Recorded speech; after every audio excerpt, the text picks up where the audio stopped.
Chapter 4989. Zichen didn't take too long to consider. He agreed to the settlement and stated his conditions. The city lord's meaning was clear. As an existence with two strands of power, Zichen knew that he couldn't defeat the other party. He could only agree to the settlement. Obviously, the city lord didn't want those people to die. The city lord was surprised. He thought that Zichen wouldn't agree. He didn't expect him to agree so quickly. Looking at the silent city lord, Zichen said, "This is my bottom line." The city lord nodded, indicating that he understood. Although he didn't know how Zichen survived, it wasn't easy. He must have consumed a lot of extreme energy. Although 30 strands of power was a lot, compared to the lives of those people, it wasn't much. The city lord left. Zichen was still standing outside. Before the power was delivered, he still wanted to kill. In fact, he still hoped that those people wouldn't agree. However, he knew that the possibility was very small. After the city lord left, Zichen pondered over the words of the city lord. Could it be that the people who used to live here were really killed by the law-breaking beast? But if that was the case, why was there a rule that helped him become a corpse fisherman when he was outside? Obviously, it was to let him live and the people here live. What was the meaning of their appearance here? Could it be an endless cycle and repetition? When the predecessors died, the descendants came in. When the number of people increased, the law-breaking beast would come to kill them. Was it an endless cycle? The city lord brought the message. As expected, those people jumped. 30 strands of power. That was 5 strands of power per person. It was equivalent to killing more than half of the law-breaking beast. Zichen didn't agree willingly. "If you don't want to, then forget it," the city lord said indifferently and turned to leave. "Yes, of course," Tommy immediately said. Compared to his life, a mere 5 strands of energy was nothing. Tommy immediately took out 5 strands of power to show his position. Seeing this, the others didn't insist. Originally, some people wanted the city lord to bargain, but now they gave up. This time, the city lord didn't appear. It was the old man who took out 30 strands of power. "Little brother, put it away." "Thank you." Zichen put away the extreme energy, then picked up the staff and the wooden saber beside him and walked back to his residence. Along the way, many people were pointing and whispering. They all saw Zichen take the power from the old man's hand. Today's 30 rays, in addition to yesterday's 9, made a total of 39 rays, and this did not include Zichen's original extreme energy. With so much power in his body, he was undoubtedly an extremely wealthy existence. Many people looked at Zichen with envy in their eyes. Of course, there were also other expressions among them. Zichen didn't greet anyone. After returning to his room, he collapsed onto his wooden bed. Although he was full of energy, he was mentally exhausted. While he was sleeping, Tommy and the others walked out. They first told everyone what had happened. Of course, the 30 strands of extreme energy were the main focus. "Based on my estimations, Zichen has at least 50 strands of power," Tommy said confidently to the 2 of them. After the 2 left, they chatted with others and added a little more to this number. When the sky turned dark, everyone believed that Zichen had at least 100 strands of extreme energy on him. This number was enough to make people go crazy. When Zichen woke up, the sky was already dark, and he had fully recovered from the exhaustion he had expended. After recovering, he didn't need power anymore. Zichen wanted to break through. With 2 strands of power revolving around his body, his battle strength was obviously stronger than 1 strand. Looking outside the window, the sky was dark. Zichen gave up on the idea of going to the city lord. In the dark night, he took out a strand of power to refine. The power was being consumed, but there were no changes in his body. In one night, Zichen consumed a strand of power. Other than his spirit still high, he didn't gain anything else. When the sky turned bright, Zichen left his room and went to find the city lord. As soon as he walked out of the door, he noticed several people standing in the distance, looking in his direction. Zichen didn't care and went to the city lord's mansion. After seeing the city lord, Zichen directly told him his purpose for coming. The city lord smiled bitterly. "Actually, I don't know how to break through either. Zi Chen looked at him in confusion. I broke through by accident. After that, I didn't make any progress, the city lord said helplessly. It didn't seem like he was lying. Then what about the art of breaking? Zi Chen asked. How did you learn it, city lord? The city lord said, after having 2 strands of extreme energy, you can learn a kind of art of breaking. Zi Chen didn't get the answer he wanted, but it was this uncertainty that caused the 2 strands of power to be so rare. He had to figure it out himself. Now, he had enough extreme energy in his body. He could try to refine as much as possible. According to his previous cultivation experience, as long as there was enough energy in his body, his realm would increase. Zi Chen stayed in his room and didn't go out. Whether it was day or night, he was refining the extreme energy. The people outside occasionally looked at Zi Chen's door anxiously. Staying in his room like this will consume a lot of energy. Does he have to wait until he runs out of energy before coming out? On the 4th day, someone knocked on his door and invited Zi Chen to go out hunting. Zi Chen refused. After refining the energy for a few days, his body didn't change at all. His battle prowess was still the same as before. However, he used up about 10 strands of extreme energy, which was equivalent to losing a law-breaking beast. Could it be that I'm on the wrong path? Zi Chen muttered in his mind. On the 5th day, he decided to go outside. Perhaps he would be able to break through if he encountered some kind of danger.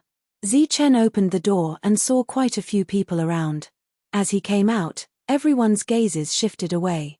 Zi Chen glanced at them but didn't care. He took the wooden club and blade and left the city. Should we remind him? The old man and the city lord stared at Zi Chen's back as he left. The city lord shook his head. If he dares to go out alone, he's naturally confident. We don't need to do anything unnecessary. Not long after Zi Chen left, 2 more groups left. One of them was Tommy's group. Zi Chen walked forward. Whenever he found a tree branch, he would deliberately pick it up. There were no law-breaking beasts here during the day, so he didn't know where they were hiding. Only at night would these law-breaking beasts come out. Because of that, all the hunting groups had to spend the night outside. As for whether they would encounter a single law-breaking beast or a group, that depended on luck. Chapter 4990. Noticing the people behind him, Zi Chen did not care. He was still picking up some firewood to use at night. In fact, Zi Chen had the urge to go back. After all, the old blind man had said that in the extreme vortex, one's power could be strengthened. However, the journey was too far, and no one knew what would happen on the way. After thinking about it, he chose to give up. The people behind him only had one force. Of course, Zi Chen was not afraid. Although there were many of them, in front of the bone staff, they were just a matter of being knocked down. Previously, Zi Chen wanted to use the bones of the law-breaking beast to refine a weapon. However, as long as the law-breaking beast was killed, the rules would appear and forcefully decompose its body, exchanging it for the purest energy. Zi Chen was very surprised by the restriction of the rules. Even if he had a world, and he was the master of that world, and the world could move according to his thoughts, he could not do this. This place was full of mysteries and miracles. Coming to a plain, Zi Chen put the firewood he carried on the ground, then turned around and continued to pick it up. He completely ignored those people who came. When he came back for the 2nd time, he found that the firewood he put together was thrown everywhere. Zi Chen frowned slightly, and a cold light flashed in his eyes. He continued to put down the firewood, picked up the previous ones, and left again. In this place, it was not easy to pick up firewood. When he came back, he saw the scattered firewood again. At the same time, there was a person sitting on a rock next to him. He crossed his legs and looked at Zi Chen with a smile. You did this? Zi Chen looked at him. No, it was already like this when I came. The other party smiled contemptuously and said, let's discuss something. Zi Chen looked at him. I haven't harvested for a long time. How about you lend me a few strands of extreme energy? The other party looked at Zi Chen. How many? Zi Chen asked. 7 or 8, 10, 20. The other party didn't seem to have expected Zi Chen to ask such a question. After a slight hesitation, he said the largest number. Zichen asked again, "Why is it 20? I obtained 30 strands of energy from them."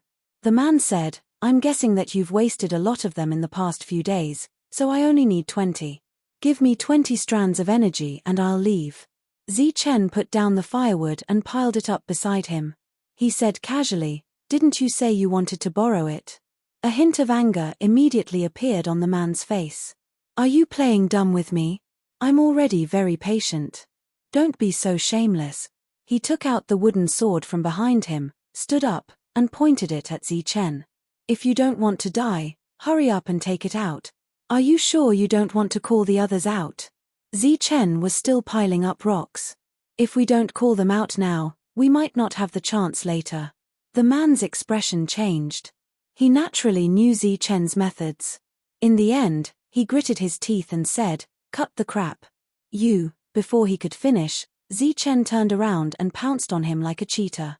Zichen's speed was so fast and unexpected that the other party couldn't react in time. His body fell heavily to the ground. Zichen took advantage of the situation and sat on him. His fists flew, constantly swinging and punching his body. The punches fell like rain, and the sound of punches rang out continuously. The other party wanted to curse, but at that moment, Zichen used his left hand to snatch the wooden sword from the other party's hand. Then, he slashed the other party's neck. His strength began to fade rapidly. His eyes were fixed on Zichen. "Why do you have to do this?" Zichen glanced at him, then stood up. The man clutched his neck with one hand and used the other to refine the energy in a panic. At this moment, he didn't even dare to scream, because he was worried that he would lose too much of his life. After standing up, Zichen stabbed the long sword into the other party's chest again. The long sword pierced through the heart and into the ground. The man's body began to tremble. His eyes widened to the limit.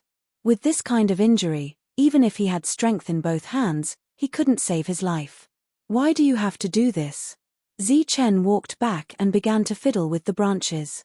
He divided them up one by one for use at night. A few people appeared in the distance, but they didn't dare to approach. They stood there, looking at the scene in shock. The man's body continued to struggle. He was extremely unwilling. In the end, his body disappeared into thin air. Only a wooden sword remained, piercing the ground. Zichen placed the firewood in piles. There were a total of 7 piles. There were 6 piles on the sides and 1 pile in the middle. He deliberately enlarged the range of the firewood. While he was doing this, the others stood in the distance. Looking at the calm Zichen, these people had an indescribable feeling. The disappearance of their companion was a great blow to their hearts. After doing all this, Zichen was clearly exhausted. However, he wasn't in a hurry to recover. In the past, he didn't know anything about this place. The unknown made him afraid. But now, he understood the situation here and even understood the situation of the others.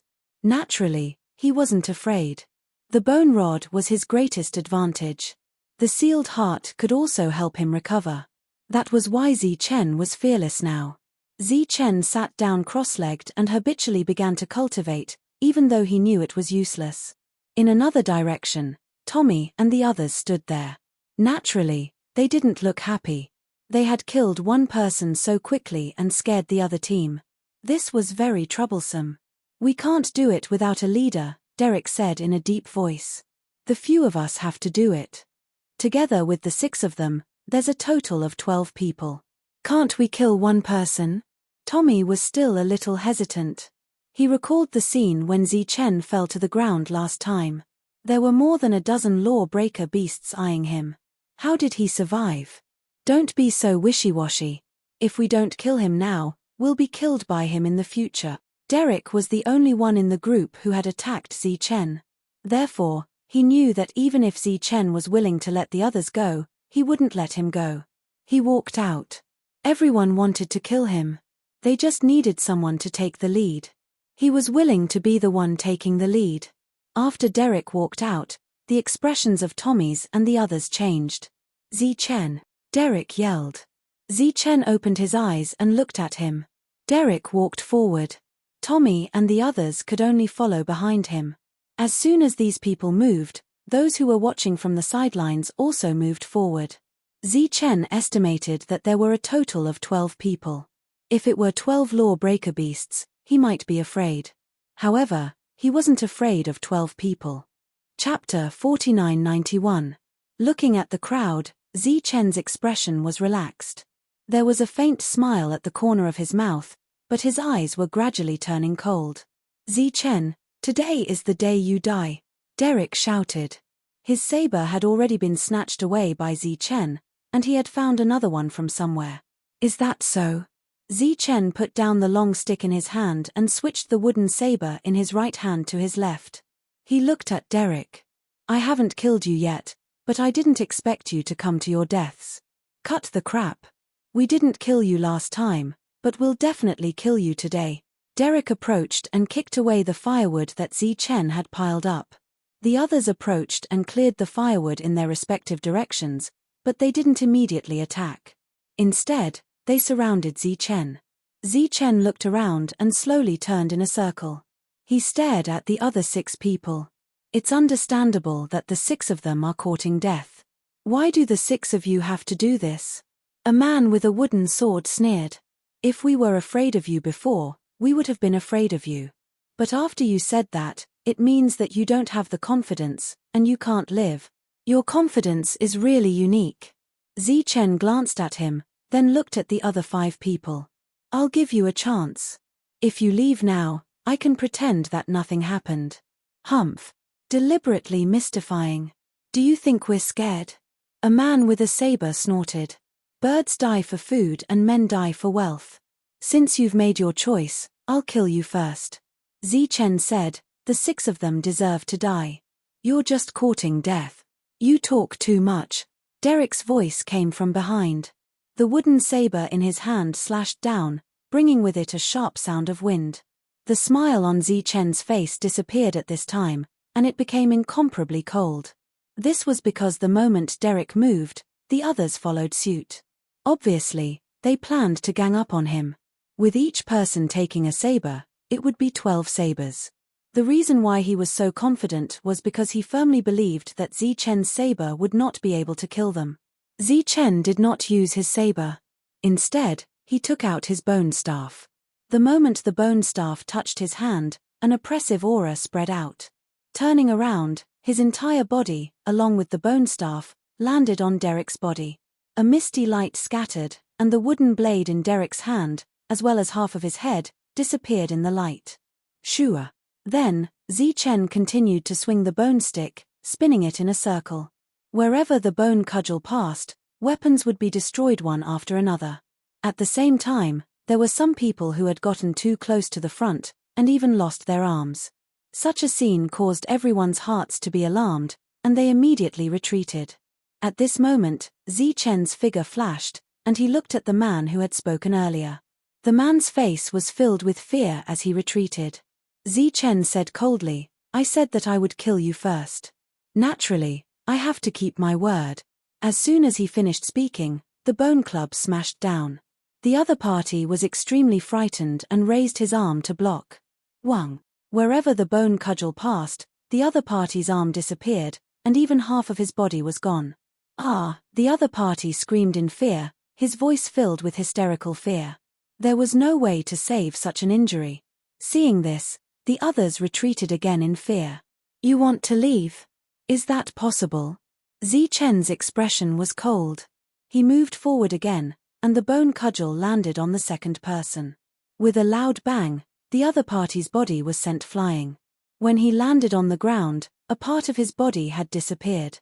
The other party immediately took out a portion of extreme energy and tried to refine it in fear. The weapon in Chen's hand was too terrifying. Now, Tommy and the others finally understood how Chen survived back then. With such a weapon, he was naturally not afraid of those law-breaking beasts. Don't kill me, don't kill me. A person retreated in fear.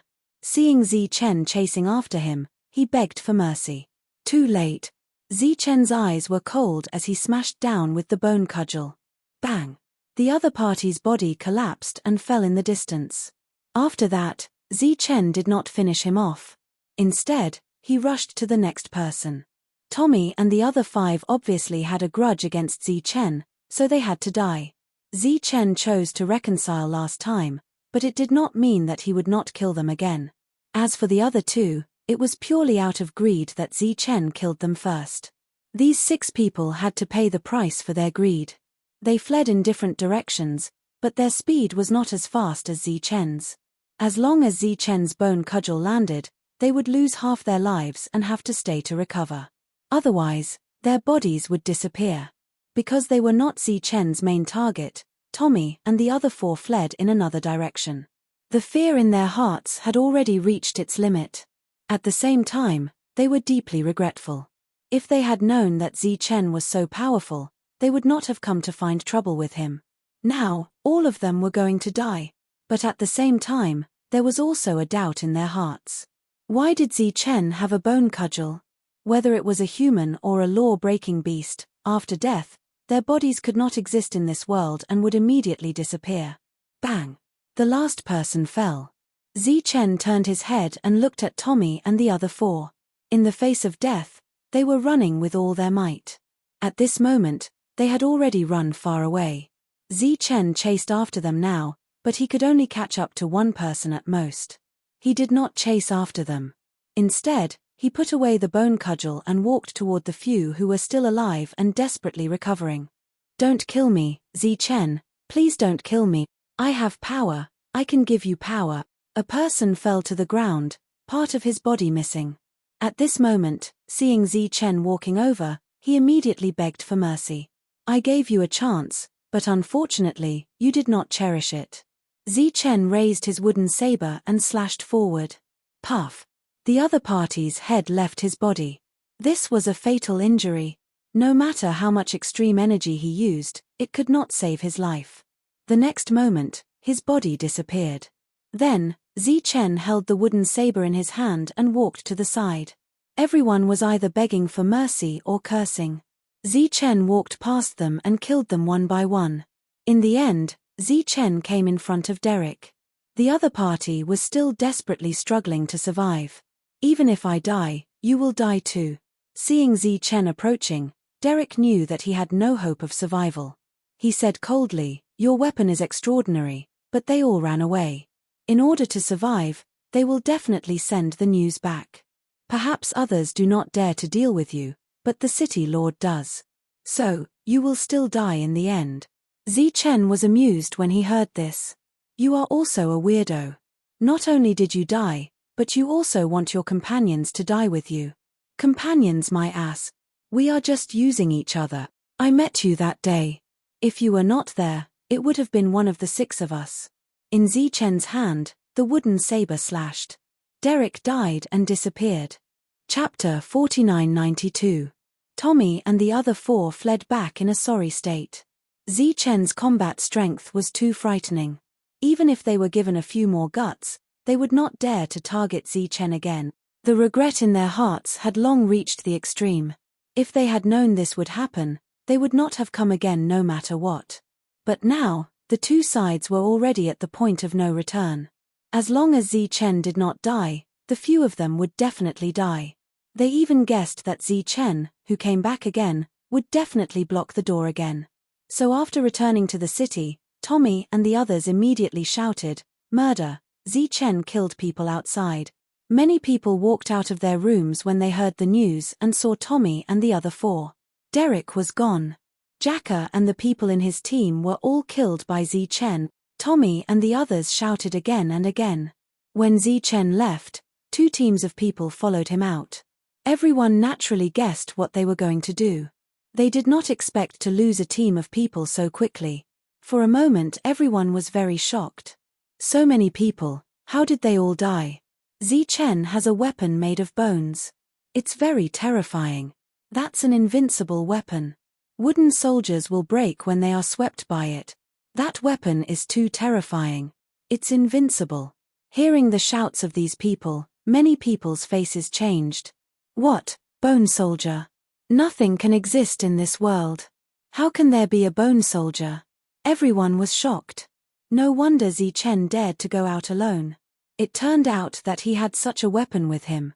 In that case, last time Zi Chen blocked the door, he still hid his strength. Yes, that weapon is very terrifying. Tang Missy and the others used the fear in their hearts to describe how powerful and terrifying that bone weapon was.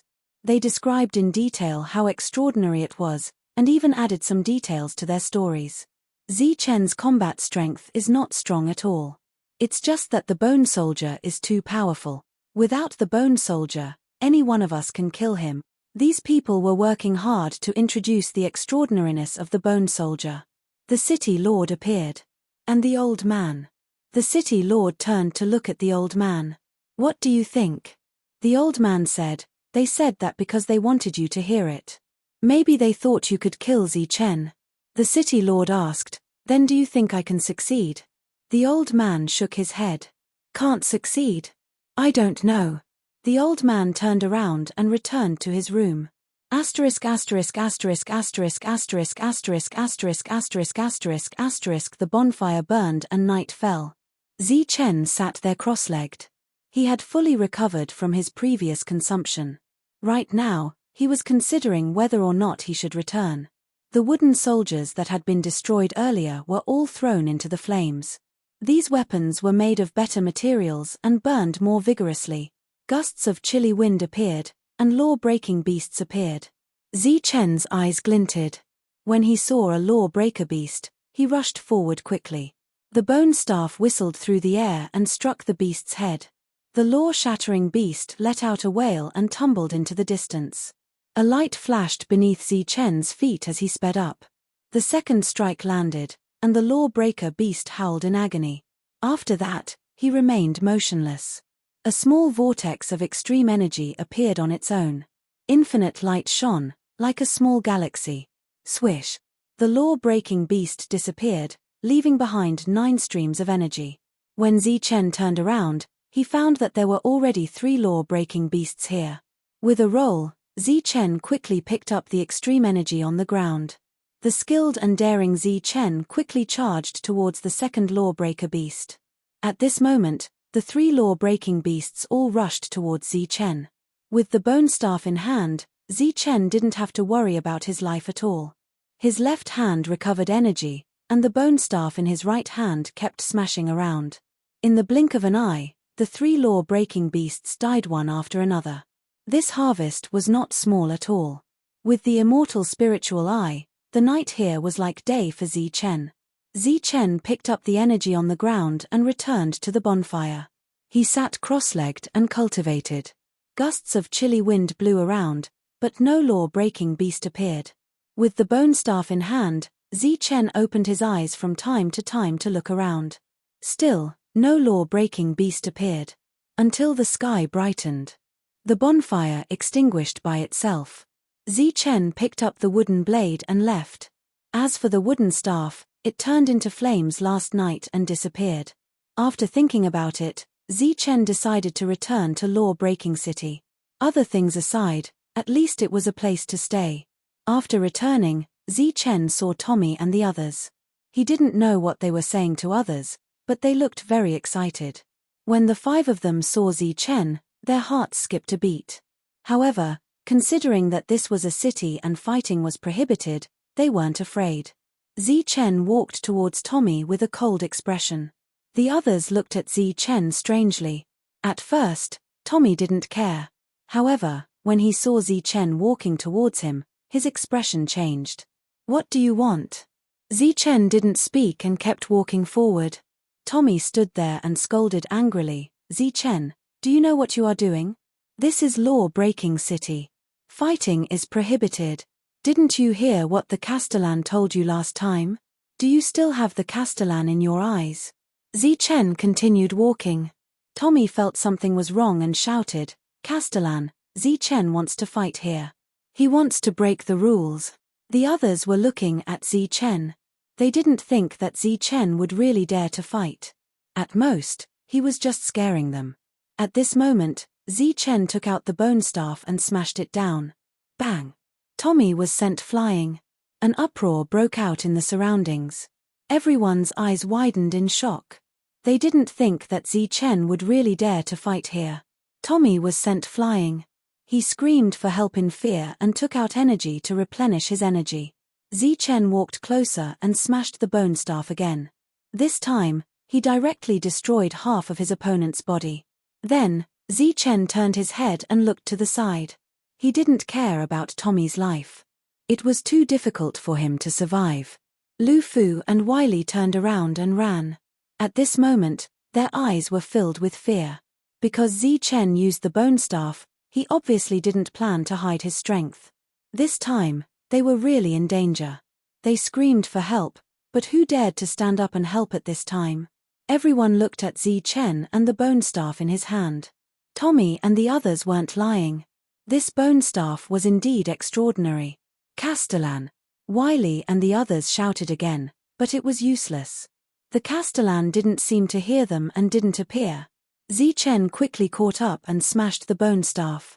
Facing the bone staff, they couldn't resist at all. In the end, they had no choice but to run to the Castellan manor. That might be the only place that could save them. Zichen stood outside the Castellan manor with killing intent in his eyes. His emotions fluctuated violently, and his heartbeat sped up.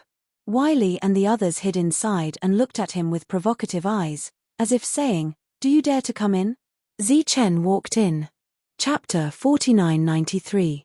Zichen stepped into the city lord's residence. After just one step, the power around him increased. It was silent and there were no signs. In an instant, Zichen felt that the power in his body had increased significantly. At the same time, a powerful aura spread out. 2 powers. Seeing this scene, the few of them were in complete despair. They originally thought that the city lord could help and maybe kill Zichen. But now, Zichen had 2 powers. It was obviously impossible for the city lord to help. The original city lord did intend to come out and stop it. After all, the other party was at his doorstep. As the publicly recognized city lord, he had to stand up. However, after Zichen's aura reached 2 powers, he stopped. He no longer cared about what was happening outside. The cries for help quickly turned into curses. They were not cursing Zichen, but the city lord. The curses quickly disappeared. Zichen cupped his fists in the direction of the city lord's room, apologized, put away the bone staff, and left. When he walked back to his residence, everyone looked at Zichen in shock. 2 powers. His realm was comparable to the city lord's. Moreover, he had the bone staff. Perhaps even the city lord was no match for him. Zichen returned to his room and sat cross-legged. Zichen closed his eyes. Around him, countless precepts appeared. He had never seen these laws before. At this moment, they appeared one by one. However, they were very blurry. They flashed past his eyes like flowing light. This scene was like Zichen standing in the Milky Way again and seeing infinite light. This feeling had been there since he broke through. That was why he hurried back. He did not know what this meant, but he felt that he had to make a choice. The countless rays of light represented the power of countless laws in the Milky Way. At this moment, Zichen had a feeling that he should go to the Milky Way again to take a look. It seemed that everything he had encountered after coming here was related to the Milky Way. For example, the extreme vortex in the Soul Refining Land was like a small Milky Way. Another example was the vortex that swallowed the law-breaking beast's body. Countless rays of light shone in front of Zichen. It was a magnificent sight. Zichen stood there motionlessly, allowing these rays of light to pass before his eyes. He still hadn't made a choice. Suddenly, these lights began to fade, as if they were about to leave. Zichen's expression changed slightly. He stretched out his hand, and as if he had touched the real Milky Way, he grabbed a ray of light. The next moment, Milky Way disappeared. Zichen opened his eyes. What he had just experienced was like an illusion. He was still in the room, and everything was normal around him. However, there was a ray of true light in his hand. Shua. As this ray of light spread out from Zichen's palm, a message appeared in his mind. Spell breaker. Destruction. Now, Zichen finally understood what the city lord meant. So that was how he obtained the spellbreaker technique. In fact, Chen didn't know that the process of obtaining the spellbreaker technique was different from the City Lord's. The City Lord could only obtain it passively and had no choice. Chen, on the other hand, had the right to choose. Chen closed his eyes and simulated the power of this move in his mind. After a while, he opened his eyes and thrust his palm forward. Whang! A strange power surged out. The wall in front of Chen instantly shattered and was completely destroyed. The huge commotion alarmed the nearby people once again. Chen's face was a little pale. He looked down and saw that the two powers in his body had become extremely dim. The previous move had consumed too much of his energy. Immediately, Chen took out a ray of extreme energy and began to refine it. Then, he walked out of the room. Many people in the distance looked in his direction. After sensing Chen's weak aura, everyone was very surprised. Chen walked to the side. The building here was also empty, so he went in. The others looked at each other, not knowing why there were battle fluctuations in Chen's room. There were no spellbreaker beasts here. However, the City Lord guessed the reason. After seeing the ruined scene, his expression changed. Chen stayed in the room for 2 more days. He didn't cause any more damage. He could clearly sense the power of destruction. Unless it was necessary, it was better not to use it. The power was extraordinary, but the consumption was too great. As for why he had broken through, Chen didn't know. He guessed that it might have something to do with the mysterious heart. If Chen went back now, he would definitely be able to kill Suze.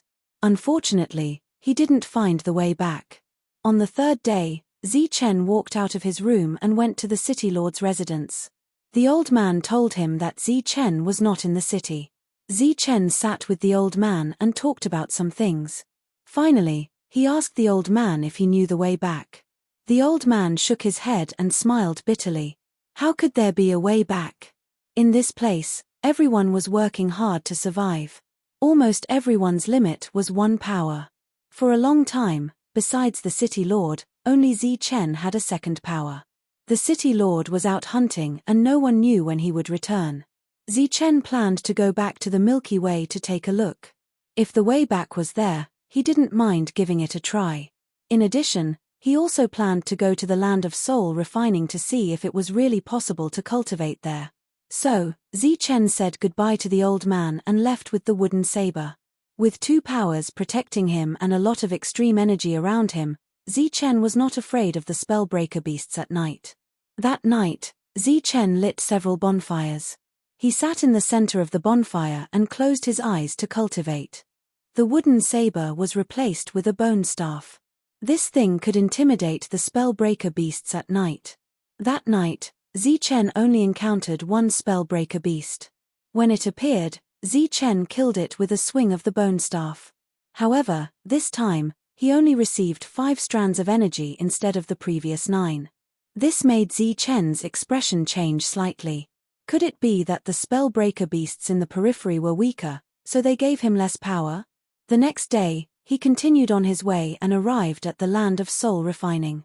It was still the same as before. Chen approached and looked at the whirlpool. He used his immortal spiritual eye but still couldn't see anything. After that, he left. When the sky was about to turn dark, Chen saw the old blind man's residence. At this time, the old man should be in his room. Hehe, we'll stop here from now on and let that old thing provide us with energy. That's right. If he dares to slack off, we'll throw him into the Milky Way. Just as he approached, Chen heard voices coming from the room. Chen opened the door and saw 3 people sitting in the room. The old blind man was not here. Chapter 4994. Get out. The 3 of them stared at Chen with extremely cold eyes. Looking at the 3 strangers, Chen retreated out of the room. Wait, leave the extreme energy behind. The 3 of them shouted again and immediately chased after him. Standing at the door, looking at Chen in front of them, the 3 of them were dumbfounded. Because there were 2 strands of extreme energy around Chen's body, his aura was much more terrifying than theirs. 2 strands of energy, one of them exclaimed, feeling incredulous. At the same time, He was also very confused as to why the other party had 2 strands of energy. Where are the people inside? Zichen looked at the 3 of them. The reason why he walked out of the room was because he didn't want to destroy the old man's residence. There's no one here. This is our residence. The one in the middle said, "Who are you? Who told you to come here?" Zichen suddenly moved forward. His speed was extremely fast. The wooden blade in his hand swept past. A ray of light flashed past. With a poof, the head of the person who spoke left his body. The other 2 were startled and immediately retreated to the side in fear. The speed was too fast. Even with extreme energy, they couldn't survive. Where are they? Zichen looked at the other 2 and asked again. The 2 of them were obviously scared silly. On the stone steps. One of them said in fear. After saying that, the 2 of them turned around and ran. They felt a strong killing intent from Zichen's eyes. Poof! Poof! Zichen chased after them and decisively killed the 2 of them. After that, Zichen went to the stone steps to find the old man. According to the old man's schedule, it was impossible for him to come out at night because there were unknown dangers at night. The 3 of them were obviously here to steal the old man's extreme energy, then force the old man to help them continue to fish for crystals to exchange for new energy. Zichen came to the bottom of the stone steps and first glanced to the side. The stone steps that belonged to him were already gone, not sure if it was taken back by the laws of heaven and earth. Zichen climbed up the stone steps. The old man heard the commotion behind him and said, "There's still nothing to be gained today. There's no point in being anxious." Zichen heard the elder's weak voice, and when he reached the top of the stairs, he saw the elder weakly sitting there. His body's light was no longer as bright, and his life force was continuously draining away. He would not be able to hold on for much longer. Zichen suddenly felt some regret. He shouldn't have killed the 3 of them so easily. He should have tortured them instead. He immediately took out a strand of power and handed it over. "Senior, recover." Zichen's eyes sparkled. He had already activated his immortal spiritual eye, so he didn't want to get lost here. "It's you." When the old man recognized Zichen's voice, a hint of surprise appeared on his face. He immediately turned around.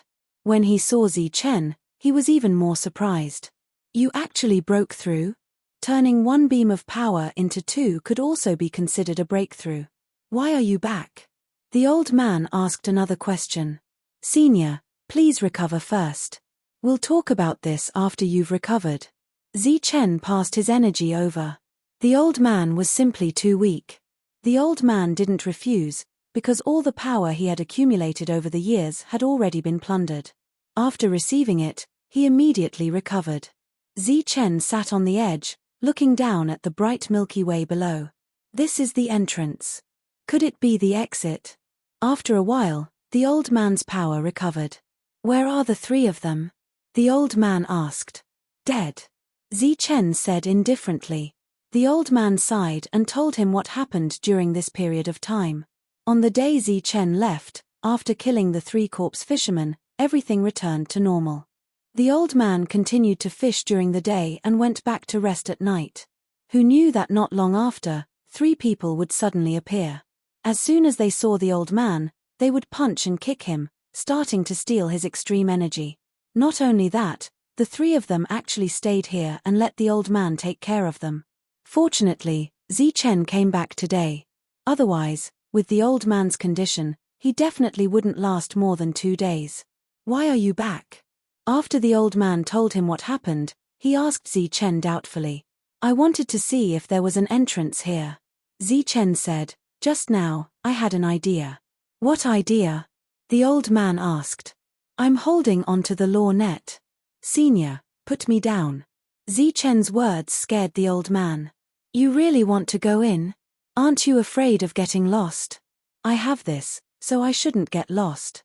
But for safety, I want to stay in the net."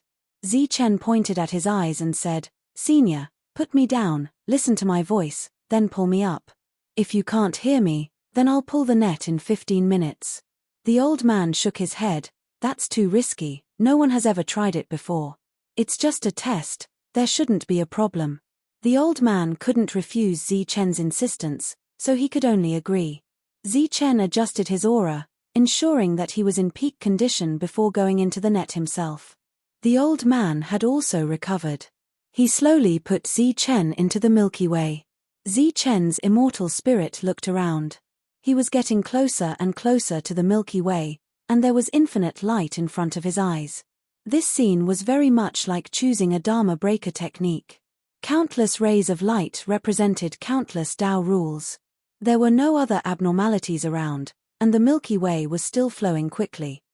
Chen touched the Milky Way, and in an instant, countless laws gathered towards his body. His feet gradually crystallized the moment they touched the Milky Way and were baptized. Chen's expression changed. He thought of the crystals he had fished up and immediately shouted, "Senior, pull me up." He was still falling. Chen shouted a few more times, but there was still no response. His legs had completely turned into crystals, and the crystals kept moving upwards, causing his body to continuously crystallize. After his neck had turned into crystals, the old man still didn't pull him up. Chen had expected this in advance. The old man couldn't hear his voice. After that, Chen's entire body turned into crystals. Just as his body was completely immersed in the Milky Way, he felt his thoughts become chaotic, as if his entire body was no longer under his control. This feeling was familiar, but he couldn't remember where he had seen it before. At this moment, apart from this chaotic feeling, the only thing that comforted Chen was that his heart was still beating, and his thoughts were still running. This meant that he hadn't lost himself, or had not completely crystallized. At the same time, he was secretly glad that he was in the fishing net at this moment, and not outside of it. Otherwise, facing the erosion of countless laws, he, who had turned into crystals, would probably be washed away very quickly. In this situation, 15 minutes seemed to be extremely long. Finally, the time was up. Chen, who was in the crystal, saw himself gradually leaving the Milky Way. A moment later, he heard the old man's exclamation again. Then, Chen seemed to have fallen into a deep sleep and completely lost consciousness. After an unknown period of time, Chen woke up. When he opened his eyes, the sky was already bright. He was still at the top of the stone steps, and the old man was sitting next to him. That was close. Thinking back to what happened last night, Chen sighed. Chapter 4995. Chen gave up on the idea of continuing to explore the secrets of the Milky Way. If this continued, he would definitely get lost. Perhaps he could return, but the chances were too slim. It was not worth the risk. At dawn, the old man began to reel in the net. He had gained a crystal today. Chen accompanied the old man to the extreme whirlpool. After the old man exchanged his energy, Chen signaled the old man to wait for a moment. He threw 2 streams of power into it, and then his entire body entered the extreme vortex. The extreme whirlpool did not disintegrate his body. Chen was in the middle. Light surged around him as if countless laws were changing in front of his eyes. The 2 streams of extreme energy that he threw in earlier were revolving around his body, protecting him. Chen sat cross-legged and circulated his cultivation technique. His heart began to beat vigorously. However, he did not feel powerful until the 2 streams of energy were used up. He walked out of the extreme whirlpool. "How was it?" the old man asked. Chen shook his head. "I didn't feel anything." Making Chen waste 2 streams of energy for nothing, the old man felt very embarrassed and somewhat ashamed. "Senior, do you want to follow me to Shatter Fa City?" Chen looked at the old man. Before he came, he had already told the old man about the situation in Shatter Fa City. He also told him about the law-breaking beasts. The old man was very surprised. The old man shook his head and refused. He was already used to this place. Chen was worried that the old man would run into trouble again. The old man said that this was fate. He had been here for too long. He had forgotten many things. This time, when he was in danger and almost died, he seemed to have remembered many things. However, he was also tired of it. If he did not meet Chen this time and disappeared, the old man would not hold any grudges. The old man watched as Chen left. Chen knew why the old man was unwilling to go to Shatter Fa City. It was because it was very difficult to survive there. He also felt the old man's emotions. Although he did not want to admit it, he had to. They were trapped. They were trapped in a place where the laws were completely different. On the way back, they still had to go through the night. Zichen did not start a fire. Instead, he stood on a high ground. This night, he found 2 law-breaking beasts and killed them with his bone staff. He also left the wooden saber that he had brought with him to the old man for self-defense. At the same time, he also gave most of his strength to the old man. Zichen would never come back, so this was the last thing he could do for the old man. As for the future, they could only meet again if fate wills it. But it was very likely that they would never meet again. The 2 lawbreaker beasts had only condensed 5 strands of power, even though Zichen did not think that they were weaker than the other lawbreaker beasts. After returning to the city lord still hadn't returned. Zichen did not have much extreme energy left, so he went out again at night. At night, Zichen sat in the middle of a bonfire. Not long after, waves of yin wind appeared.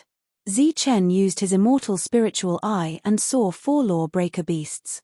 Without saying a word, he picked up the bone club and started to attack. Bang! Bang! The powerful attacks landed, and the law-breaking beasts fell one after another. When all 4 of them were dead, only 20 strands of power remained. It had actually decreased. Zichen was slightly stunned. After breaking through, the amount of extreme energy obtained will decrease. A voice came from the side. Zichen turned to look at the direction of the voice, and his eyes lit up. "City Lord, why are you here?" After seeing who it was, Zichen was a little surprised. The City Lord walked closer and sat beside Zichen. "I saw the fire and thought that there was a team here. I didn't expect you to come out to hunt. No wonder you could survive that day alone." The City Lord stood in the distance and saw Zichen fighting the law-breaker beasts. With the combination of his immortal spiritual eye and bone club, he was almost invincible. Tommy and the others were also unlucky to encounter such a Zichen. "Your eye technique and bone weapon are not from this world, right?" the City Lord asked. Zichen nodded. "I brought them from the outside. As for why only they can appear, I don't really understand." The City Lord laughed bitterly. "It's good that you don't understand. This place is full of strangeness. Not a single law can be used. It's strange to know what's going on." After that, the City Lord fell silent. Zichen sat beside him and didn't say anything. He wasn't good at talking to begin with. After a while, the City Lord said, "Shall we continue?" Zichen was stunned and turned to look at the City Lord. "Actually, I came out this time to reap some benefits and then go deeper," the City Lord said. "Of course, I hope that the 2 of us can go together." Zichen continued to look at the City Lord, but didn't say anything. "The lawbreaker beasts you killed before were the most ordinary ones," the City Lord explained, "just like us, who have 1 strand of power." "There are more that aren't ordinary?" Zichen asked. "Yes, just like us now, they have 2 strands of power. That was a long time ago. I wanted to go deeper and take a look. After walking for 2 days, I encountered one at night." There was a trace of fear on the City Lord's face. "That night, I encountered a law-breaker beast with 2 strands of strength. I almost lost my life. After a fierce battle, I used up all of my extreme energy to escape. After that, I never went into the depths again." The City Lord looked at Zichen. "Since there are law-breaker beasts with 2 strands of extreme power in the depths, there must be people like us. So, after seeing you break through, I planned to go deeper again. I originally planned to go back and discuss it with you, but I didn't expect to meet you here." "Don't you need to guard this place?" Zichen asked, puzzled. "Like everyone else, I'm just a passerby. I don't have the right to guard this place," the City Lord said. "I want to go deeper and take a look. I want to know what this place is. And why did we come here?" This was the question Zichen had been searching for. After hearing the City Lord's words, Zichen hesitated. It wasn't that he didn't want to go deeper, but that he didn't trust the City Lord. After all, they hadn't interacted before. If they encountered trouble together, it was hard to say whether it would be helpful or dangerous. If 2 people travel together, the chances of survival will be higher. As if seeing Zichen's hesitation, The city lord said, "If there's a crisis that we can't resolve, we'll rely on our own abilities to escape. Whether or not we can survive will depend on our own luck." Now that the city lord had said this, Zichen had no reason to refuse. He nodded his head and agreed.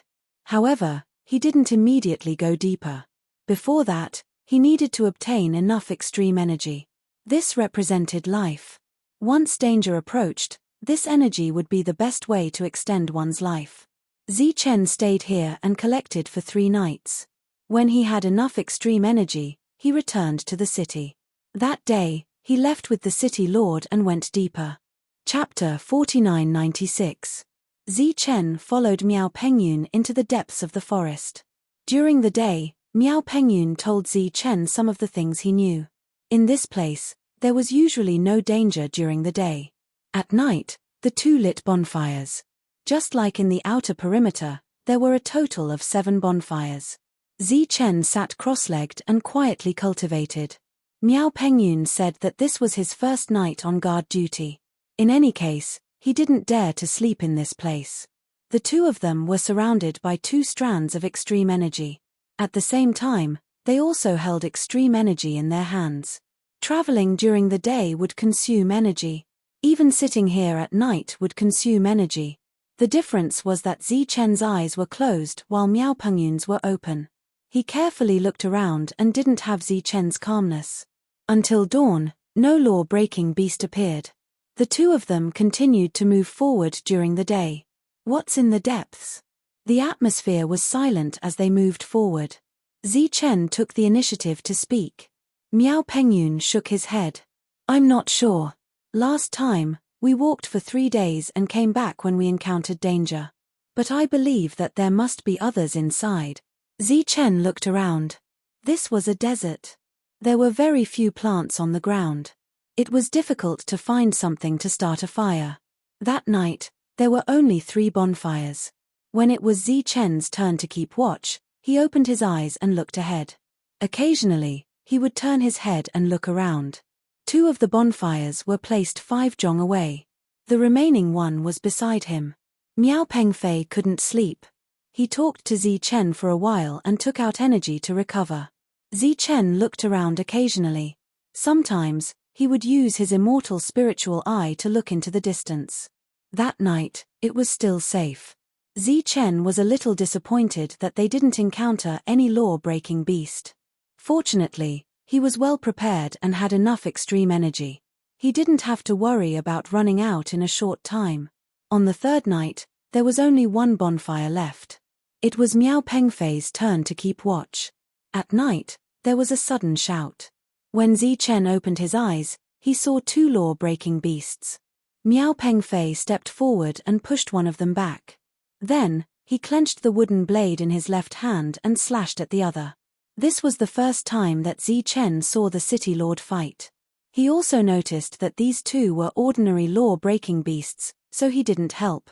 The 2 law-breaking beasts besieged the city lord but still didn't gain the upper hand.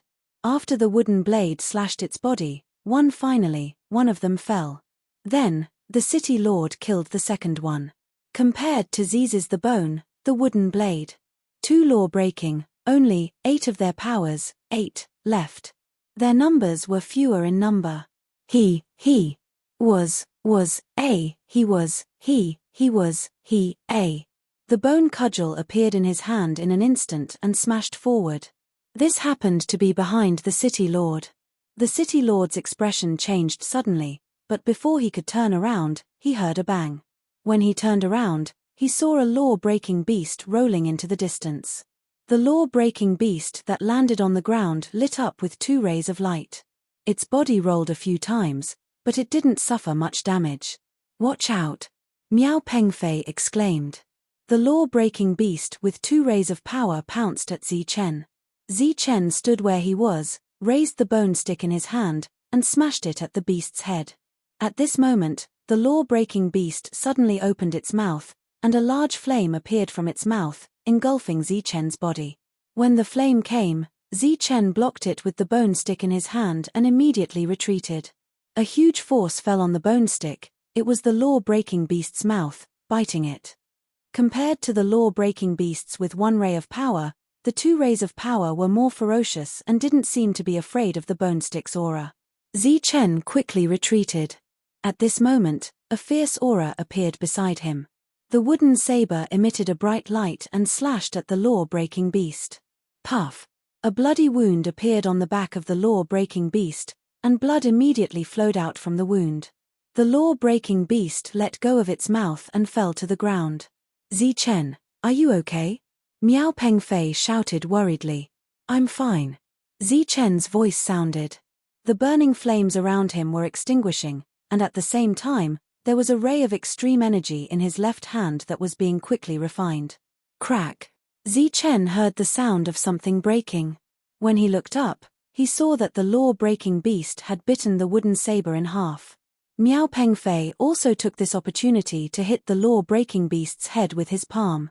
With a loud bang, the law-breaking beast flew backward. Its body rolled several times on the ground, but it wasn't hurt. Miao Pengfei quickly retreated, fear in his eyes. He used the law-breaking technique, but he still couldn't kill his opponent. We can only work together, Miao Pengfei said in a low voice. It's too strong.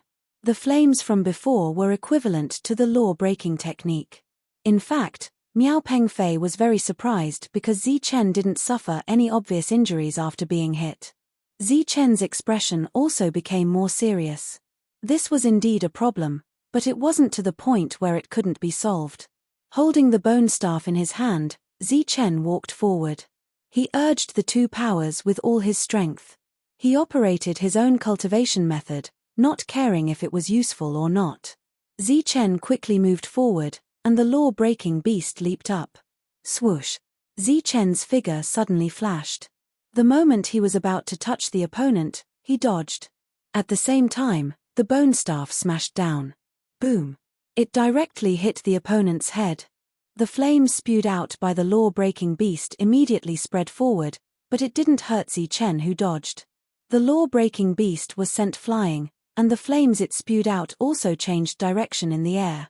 Zichen quickly followed. While avoiding the flames, he also smashed down with the second staff. Boom!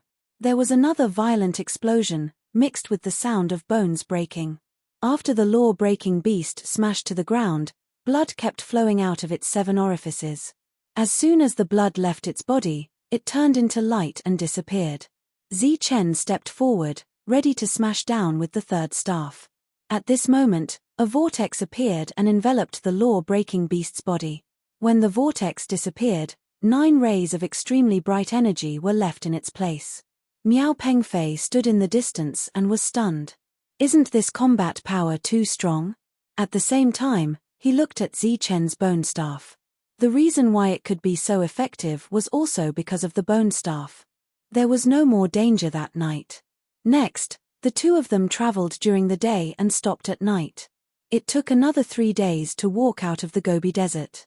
At night, they encountered 2 law-breaking beasts, one of which had 2 powers. Perhaps it was due to his experience, but this time, Zichen had a much easier time dealing with it. 2 days later, after walking out of the Gobi Desert, they saw vegetation that they hadn't seen in a long time. The bonfire at night also burned brighter.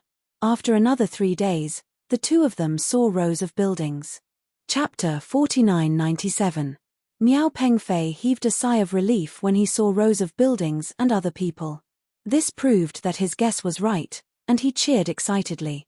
This was where they should be. Some people heard the cheers and looked over. What are you shouting for? Haven't you seen people before? Someone immediately rebuked angrily. Zichen and Miao Pengfei walked forward. Both of them were in a good mood. Along the way, Zichen looked around and realized that there were many buildings here. There were many more than Miao Pengfei's broken law city. The scale was probably dozens of times larger. The person who scolded them was a middle-aged man. He held a whip in his hand and looked at them with disdain. Zichen's understanding of this place was limited to wooden weapons. A strange weapon like a whip should not be here. Around his body, there were also 2 forces. I thought we had 2 cannon fodders. I didn't expect them to be 2 forces. The man sneered and said, then you're qualified to be warriors. You don't have to mine. Join the team tomorrow and go hunting. Where is this place? Miao Pengfei walked closer and asked curiously. Where is this place? The man sneered and said, a place where people are eaten. Where is this place? Miao Pengfei asked again. Slap. The man lashed the whip in his hand at Miao Pengfei's face impatiently. You talk too much. Just do what I tell you to do. Why are you so talkative? Zi Chen had been watching the man, so he pulled Miao Pengfei away the moment the man attacked. The whip cracked in the air, and the man's face turned cold. You dare to dodge?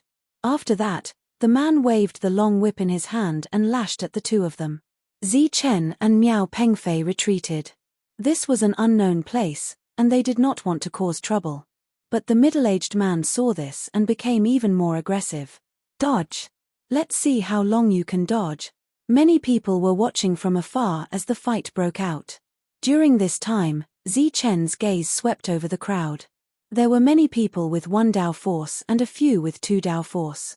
What are you waiting for? Hurry up and surround them. The middle-aged man flew into a rage and shouted angrily at the people who were fighting on both sides. Immediately, some people came forward, their eyes fierce. We are not here to fight. Miao Pengfei explained loudly, when we first came here, we just wanted to know what this place was. When I catch you and cut off your limbs, I will naturally tell you. The middle-aged man said coldly. The others were approaching. Once they surrounded him, it would be a huge problem. Zi Chen, who was retreating, suddenly stopped. He immediately reached out and caught the whip in his hand. He felt a piercing pain. There were actually some barbs on the whip. Even so, Zi Chen still held on tightly. After the long whip was pulled taut, he suddenly exerted force. The opponent did not expect Zi Chen to have such a move, and his body was sent flying in an instant. Zi Chen's figure flashed, and he quickly closed in. His palm landed on the other party's head. Once he used the art of breaking, the other party would most likely be torn to pieces in an instant. Zi Chen did not kill. Instead, he pressed down on the other party's head.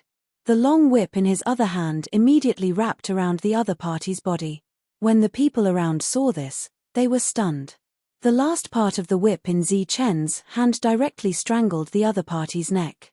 He shouted to the two sides, "Who dares to come here?" Everyone was shocked. Clearly, they did not expect the other party to be so nimble. Ronald's combat strength was considered to be at the forefront of the second strength state. Otherwise, he would not have been a small steward here.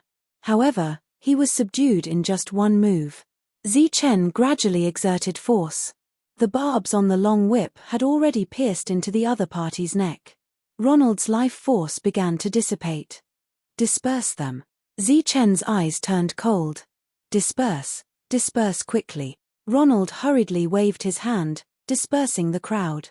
Next, I will ask you a question, and you will answer it. Zi Chen looked around. Miao Pengfei was standing behind Zi Chen, guarding against the other two sides. At this point, there was nothing more to say. Zi Chen asked, "Where is this place?" "The fenced area, also known as the mining area." Ronald immediately replied. He felt a strong sense of danger from Zi Chen. Now that he was restrained by the other party, he did not dare to resist. "What is in the mining area? What is it for?" "There are crystal ores. After collecting them, they will be sent to Shatter Law City. Naturally, there will be other people who will take care of them." "Where is Shatter Law City?" "It's deep inside." Zi Chen's face turned cold. "What else do you know? Tell me." The third strength and fourth strength existences all live in Shatter Law City. The core area of Shatter Law City is occupied by the lawbreakers. "I heard that the crystal ores we obtained were all given to the lawbreakers." Ronald told him some of the things he knew. "What are the lawbreakers?" "They are a very unique existence. Like the lawbreakers, they can survive here without activating their power." "There are such existences." Zi Chen's expression changed. He thought of himself. Even if he did not use the extreme energy, he could still survive on his own. However, he could not do the same as the lawbreakers, who could survive without using the extreme energy. He originally thought that he was very unique, but now it seemed that there were even more unique existences here. Let him go. At this moment, a voice came from behind.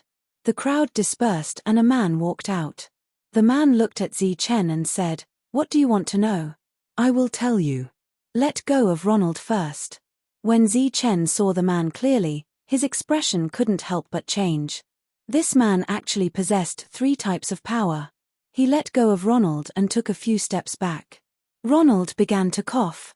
His face was very pale.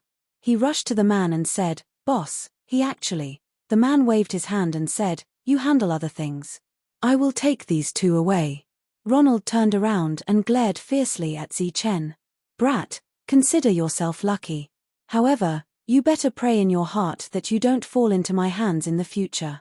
Otherwise, I will tear you apart." Facing Ronald's threat, Zichen was not afraid at all. He replied indifferently, "You better keep praying that you don't meet me alone. Because I hold grudges more than you do." Ronald was furious. He wanted to say something but was interrupted by the man's cold snort. "Just you wait." He took a long whip and turned around. At the same time, he shouted to the people around him, "What the F***ck are you looking at? Hurry up and go mining." Everyone immediately dispersed. Don't mind him. Ronald is actually a good person. It's just that he has been in contact with the first strength for too long, so it's inevitable that he has some temper. The man said, "My name is Gavin. How should I address the 2 of you?" Zichen. Miao Pengfei. The 2 of them introduced themselves. Zichen asked, "We just came from outside. What is this place?" Chapter 4998. The place where Zichen used to live was also called Pofa City, and Miao Pengfei was the mayor there. The 2 places were obviously not the same and could not be mentioned in the same breath. Gavin pointed into the distance and said, "Look, that's Pofa City." The 2 of them turned around and saw a majestic city. Looking from afar, it looked like an ancient beast was crawling on the ground. Zichen estimated that they were very far away from the city, but he could still see the tall city walls. He could not believe what he saw when he got closer. Looking at the 2's shocked expressions, Gavin smiled and said, "When I first came here, I was like you, but I got used to it after seeing more. No matter how shocking that place is, it has nothing to do with you, because if there are no accidents, you will never be able to enter that place." "Why?" Miao Pengfei asked in confusion. "Because the threshold is too high. Ordinary people can't enter at all." Gavin walked forward. Zichen and Miao Pengfei followed behind him. Zichen asked, "Even Sir can't enter?" Gavin said, "Yes, but it's better to live here than to live there. Bu Daika, 2 people came to join your team. As for what to pay attention to, you tell them." Gavin suddenly waved his hand in the distance. A second strength state cultivator immediately walked over. After he stepped forward, he glanced at the 2 of them and said indifferently, "Come with me." The 2 followed. Gavin stared at the backs of the 3 men until they completely disappeared. "Boss, why didn't you just kill them?" Ronald walked over from behind. His face was pale and his eyes were cold. Gavin glanced at him and said, "You're getting more and more unruly recently. It's fine if you don't show mercy to a first strength state cultivator, but they're second strength state cultivators too. How can you bully them like that?" Ronald said with grievance, "Boss, when did I bully them? They bullied me and attacked me as soon as they arrived." Gavin said indifferently, "Do you think 2 newcomers who know nothing about this place will attack as soon as they arrive?" Ronald fell silent when he heard that. "Only this time. Don't do it again." "Yes." Ronald nodded and asked again, "So we're just going to let it go this time?" "Forget it." "How can that do?" A cold light flashed in Kevin's eyes. "Go and tell Bu Daika that there is a conflict between the 2 sides." "All right, I'll go now." Ronald smiled and said, "That guy Bu Daika doesn't have any other abilities, but his ability to trick people is superb." Asterisk asterisk asterisk asterisk asterisk asterisk asterisk asterisk asterisk asterisk Bu Daika led the 2 of them into the distance. As he walked, he said, "There are no big rules here. Just remember 3 things." Zichen and Miao Pengfei listened quietly. "First, be obedient. The second is to be obedient. The third is to remember the first and second point. Bu Daiki glanced at the two of them and said, being obedient will allow you to live longer. Being disobedient will only make you die faster. Do you understand? The two nodded. A cold light flashed in Bu Daika's eyes as he raised his voice. I'm asking you, do you understand? Understood. Zi Chen and Miao Pengfei immediately replied. Louder. Understood. Bu Daika nodded in satisfaction. Here, the first strength realm is cannon fodder. If there is any movement, they will die first. The second strength realm is considered high-level cannon fodder. They live in the periphery and guard the city for the big shots. Once the beast tide erupts, the high-level cannon fodder will be sent to their deaths. Bu Daika pointed behind him. If you want to live a good life, go to that city. However, most people can't enter. Sir, what do we need to do now? Zi Chen asked. That will be your kennel. You will stay here for the time being. Bu Daika glanced at Zi Chen and said, as for the mission, it's nothing more than guarding the mine, or escorting other cannon fodder to the mine, or transporting crystals. In any case, it's all about guarding. Bu Daika waved his hand impatiently and said, every time you go out on a mission, if you survive, each person will be paid 2 strands of strength a day. If you die, it's nothing. Alright, the two of you can scram now. With that, Bu Daika left without looking back. During this time, he was cursing, but no one knew who he was cursing. Zi Chen and Miao Pengfei glanced at each other. The excitement they had when they saw other people was long gone. There were other people passing by, but all of them were in a hurry. There was no smile on their faces. Since we're here, let's take it easy. Let's see what's going on here. Zi Chen turned and walked towards the room. The buildings here were not as good as Shatter Fa City. After entering the room, there were several air leaks. Miao Pengfei's room was not much better. Asterisk asterisk asterisk asterisk asterisk asterisk asterisk asterisk asterisk asterisk Bu Daika. A voice called out to Bu Daika. This made him, who was already cursing, turn his head angrily. There were not many people who dared to call him by his name. It's you. Looking at Ronald, the anger on Bu Daika's face faded a little. Ronald stepped forward and took out 2 strands of strength and gave it to Bu Daika. What do you mean? Bu Daika did not accept it, but looked at him. Those 2 guys just now, I have a conflict with them. Ronald said. What does your conflict have to do with me? Bu Daika was disdainful. Boss told me to come and tell you. Ronald said, you should have a way, right? It's not easy. Bu Daika shook his head and looked troubled. They're new here. They obviously won't offend anyone. With so many people watching, how can I? Ronald took out 2 more strands of strength, a total of 4. Boss specifically told me to find you. Don't be so humble. It's not like we don't know what you're capable of. All right. Bu Daika smiled and put away the 4 strands of strength. The edge mine needs a group of people to guard it. I think these 2 are very suitable. Thank you very much. Ronald smiled. That was the most dangerous mine. Other than the Shatter Fa beast, there were even more terrifying vanishing shadow beasts. Bu Daika put away his strength and immediately returned. He kicked open the door of the 2's room and shouted, "Get out, there's a new mission." The 2 immediately walked out. You 2 follow the others to the edge mine. Stay there for a few days until the big shots come. When Zi Chen and Miao Pengfei walked out, they saw a group of more than 10 people already waiting there. After seeing the 2 of them arrive, many people looked at them strangely. All right, let's go. Don't die. Bu Daika waved his hand as if he was shooing away flies. The group of 16 people set off. One of them had been there before, so he was in charge of leading the way. Zi Chen and Miao Pengfei followed in the group. The 2 of them felt helpless. They had come here, but they had to go on a mission before even seeing their reward. If they did not have energy left, they would not be able to last a few days in that place. It was dark and they could not see their own fingers. Everyone decided to stop and rest. Everyone started to get busy. Some started a fire, some collected firewood. Suddenly, Zi Chen saw a black shadow appear from behind a person. The shadow reached out and grabbed the person's neck. Chapter 49-99. Zi Chen stood there in a daze, his eyes staring straight ahead. Everyone else was moving, but he was the only one standing there.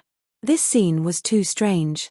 The black shadow had already stretched out its hands and grabbed that person's neck, but that person did not react at all. He was even joking. Zi Chen, what's wrong with you? Miao Pengfei saw that Zi Chen was not moving, so he pushed him lightly. Buzz. At this moment, a wave of energy appeared in front of them. That person's entire body was crystallized like a piece of crystal, emitting a strong light. The next moment, the light dissipated, turning into thousands of light spots. That person also disappeared. Only then did the others come to their senses and immediately guarded their surroundings. The annihilating shadow beast. It must be the annihilating shadow beast. There were even people shouting in panic, waving their weapons around in panic. They were extremely terrified. Extinguish all the flames quickly. The person who was leading the way shouted at the crowd. Everyone was already in a panic. Hearing this, they extinguished the flames one after another, and the surroundings became dark again. The black shadow from before also disappeared. It did not leave, but disappeared. It was like a ghost that appeared out of thin air and then disappeared into thin air. Zi Chen saw the entire process of that person's death. The black shadow went forward, grabbed his neck, and sucked on his body. The next moment, a shadow flew out and was swallowed by the black shadow. That shadow seemed to be a soul. After that, his body crystallized and disappeared between heaven and earth. Everyone else was in a panic, but Zi Chen was still standing there in a daze. Miao Pengfei went forward and asked softly, "Did you see something?" Zi Chen shook his head slowly. The surroundings were very quiet. Everyone would hear their conversation. In order to avoid unnecessary panic, he decided not to say anything.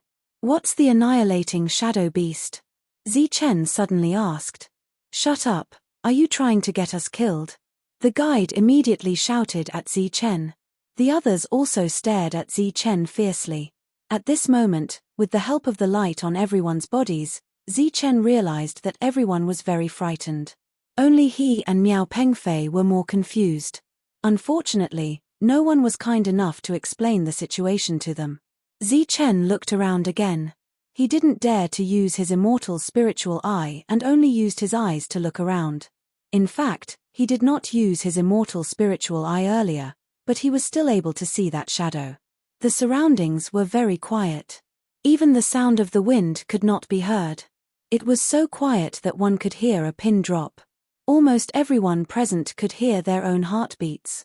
Everyone was nervous, and Zi Chen's expression became serious. Suddenly, Zi Chen moved. As soon as he moved, many people used their sharp gazes to warn him not to act recklessly. Ignoring everyone's warning looks, Zi Chen stepped forward and lit a branch, then threw it into the distance. The branch landed a few hundred feet away. As the light of the fire shone, law-breaking beasts appeared one after another. Seeing the flames, the law-breaking beasts were slightly startled and scattered. The warning looks immediately turned into fear. The leader shouted again, "Light the fire." Everyone immediately ignited their flames. Compared to the strange existence of the vanquishing shadow beast, the threat of the spell-breaking beast was not small either. Moreover, the law-breaking beasts were already in front of them. Naturally, they had to deal with them first. The flames immediately lit up and surrounded everyone. Everyone saw the law-breaking beasts outside. There were more than 20 of them. However, they still did not know the cultivation level of these law-breaking beasts. Before the battle, no one could tell their cultivation level. The flames rose, forming a huge ring of fire. The law-breaking beasts stood outside the ring of fire, while everyone stayed in the ring of fire. The two sides looked at each other through the flames. The law-breaking beasts' gazes were cold and emotionless. The flames could not stop them. They did not attack immediately because there were many people here. Miao Pengfei looked at Zi Chen with a questioning look. If Zi Chen was willing to take out the bone rod, then the trouble here would be nothing. With Zi Chen's combat strength, he would be able to kill all these law-breaking beasts in a short time. However, if Zi Chen was hiding his strength, everyone would be in trouble. "We can't go on like this. "Who wants to go out and scout?" the leader shouted. There were more than 20 law-breaking beasts outside the flames. Who would dare to go out at this time? Not only did everyone not go out, but they all took a step back. The leader was anxious. "If we don't test their strength, we will be exhausted to death. If they are only in the first force realm, we can easily kill them." As he spoke, he took out a stream of energy and started to refine it. In this place, one had to be at full strength at all times. Still, no one moved. It was obvious that going out would be suicide. "You two newcomers, go and take a look." The eyes of the guide were fixed on Zichen and Miao Pengfei. The others also looked at the two of them. Their eyes became extremely cold. Obviously, if the two of them refused, these people would attack at this time. Miao Pengfei's expression became extremely ugly. Obviously, the two of them were being targeted. Relatively speaking, Zichen could understand. After all, when he went to Law-Breaking City last time, Tommy and the others had plotted against him. "I'll go," Zichen said. He could not fight with these people now. He turned around, picked up the wooden blade of the person who had just died, and walked out. This action was obviously to hide his strength. Miao Pengfei looked at Zichen's back. After hesitating, he followed him out. The others watched this scene coldly. The two of them were tactful. Otherwise, they would have died in the flames. Zichen walked out, his eyes fixed on the law-breaking beasts in front of him. He did not use his immortal spiritual eye. He could see them clearly with the help of the flames. In fact, he was a little nervous. If these were all in the second force realm, he could only use the bone staff. Whoosh! Light shone around him. Zichen was the first to move. Facing these law-breaking beasts, he chose to take the initiative. When he moved, the law-breaking beasts moved as well. Some retreated, and some charged at Zichen. The wooden blade in Zichen's hand flashed. With a flash of brilliance, a law-breaching beast was killed. He did not retreat. Instead, he moved forward and attacked the second law-breaking beast. Miao Pengfei followed behind Zichen, waiting to attack. Fart! Fart! Another 2 slashes. Zichen killed 3 law-breaking beasts. Miao Pengfei, who was behind him, also killed one. Seeing this, everyone was relieved. They had been making a fuss. It seemed that these law-breaking beasts were all in the first force realm. Fart! After the 4th law-breaking beast was killed by Zichen, the other law-breaking beasts retreated. Rays of light appeared, and more than a dozen extreme energies appeared on the ground. Zichen looked around. After making sure that the law-breaking beasts had all fled, he bent down and picked up the energies. Seeing this, the others' eyes were burning. Zichen picked up the energies and turned back. Chapter 5000. Under the illumination of the bonfire, Zichen could not see what the black shadow looked like. He could only see a shadow appear behind a person. As expected, the other party did not react at all. He did not sense the danger at all. After his soul power was absorbed, his body crystallized and disappeared. Everyone was terrified. The law-breaking beast had just left, and now the vanishing shadow beast was here. "Put out the flames," the guide shouted again. The guide shouted again. Everyone immediately scattered and put out the flames in a flurry. Without the flames, there was no shadow. Could it be that the vanishing shadow beast used the shadow behind it to attack? Zichen guessed in his heart. He walked back with Miao Pengfei by his side. At this moment, he had decided that no matter what happened, he would follow Zichen. Because these people were not very reliable. "What should we do?" Miao Pengfei asked softly. Actually, Zichen had kept charging forward because he wanted to escape. However, he did not expect those law-breaking beasts to be at the first force realm. They had run away before he could. "Let's wait and see." Everyone stood together, releasing the light of energy around them. They formed a circle with their backs facing each other. Everyone held a weapon in their right hand and replenished their energy in their left. For the entire night, no one dared to rest or be careless. Zichen looked ahead, his gaze moving. It was very dark all around. Without using his immortal spiritual eye, he could not see anything. That night, everyone was on tenterhooks. Time seemed to pass very slowly. Fortunately, there was no danger until dawn. When the sky was completely bright, everyone let out a sigh of relief. It was as if they had gone through a life and death battle.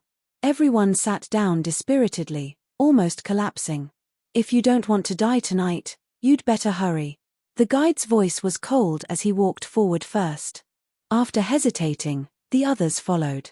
"Excuse me, what exactly is a vanishing shadow beast?" After walking for a while, Chen finally asked the question in his heart. Everyone looked at him, but no one explained for him. Chen was helpless. Just then, the guide suddenly turned around and said, "There is a force. Let me tell you." Chen was slightly taken aback as he looked at the other party. A hint of displeasure appeared on the other party's face. "What? Do you think it's too little? Add another one?" Chen could tell that the man wasn't joking and didn't want to cause too much trouble, so he took out a beam of extreme energy and gave it to the man. It's a type of existence that relies on shadows to launch attacks. No one can see them, but once you're entangled by them, you'll almost certainly die, the guide explained after putting away the energy. "No one can see it?" Chen asked again. The guide smiled and said, "This is the second question." He reached his hand out and gestured for Chen to use the second power. Chen shook his head, indicating that he didn't want to listen. The others pursed their lips, their expressions full of disdain. The guide didn't explain anything further. As they walked forward, they chatted and laughed. Chen and Miao Pengfei were obviously excluded. Listening to their conversation, it would take about 5 days to walk from here to the borderland. Last night, they'd already lost 2 people. At this rate, there probably wouldn't be many people left by the time they reached the borderland.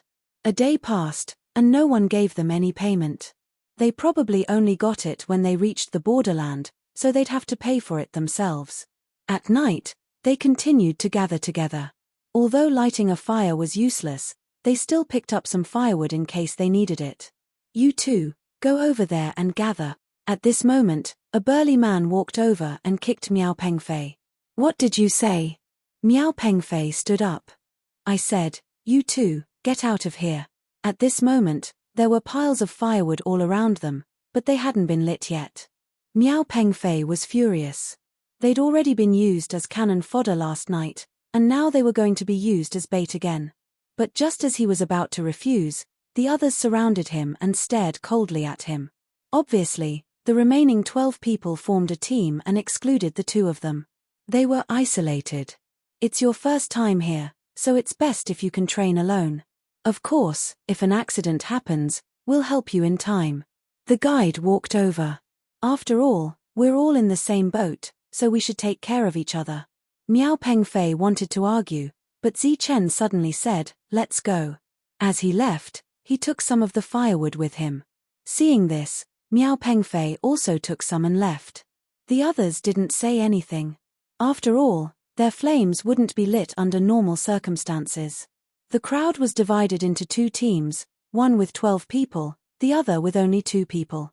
Whether it was the vanishing shadow beast or the lawbreaker beast, as long as they were here, they should know which to choose.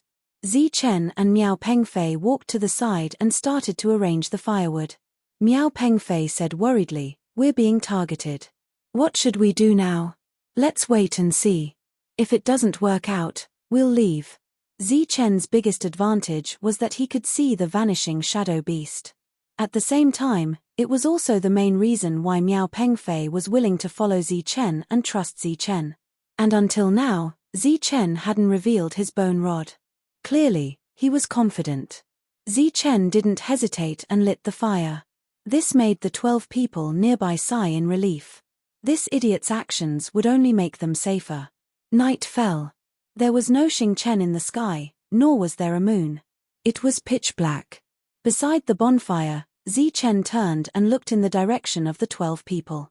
They were surrounded by light, so he could see them. Noticing that Chen was looking in their direction, someone immediately shouted, "Hey, don't look in our direction."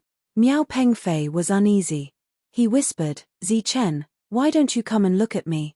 Knowing that the vanishing shadow beast relied on shadows to attack, he didn't want to light the bonfire. It was Zi Chen who insisted. Now that Zi Chen was looking in the distance, Miao Pengfei was unsure. "What's the point of looking at you?" Zi Chen said. "Watching you die." He turned his head and glanced behind him. Just then, his expression changed. Seeing Zi Chen's expression change, Miao Pengfei's expression changed. There was fear in his eyes. "Zi Chen, don't scare me." Zi Chen ignored Miao Pengfei. Instead, he slowly turned around. Just outside the fire, a black figure stood. The two of them were probably looking at each other. But at such a close distance, he still couldn't see what the other person looked like. "Ah!" Miao Pengfei suddenly screamed. Zi Chen glanced at him and said, "What are you yelling about?" His shout also gave the others a big fright, and they all stood up one after another. "Is there something behind me?" Miao Pengfei asked. "If there was, you'd be dead," Zi Chen said unhappily. Hearing this, Miao Pengfei heaved a sigh of relief. He didn't see that Zi Chen's forehead was covered in cold sweat. Chapter 5001.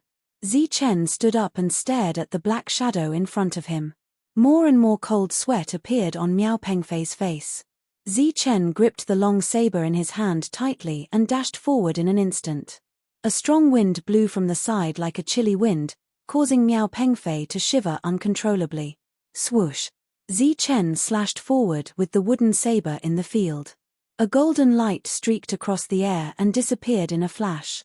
After the slash, Zi Chen's expression changed because the black shadow was still there.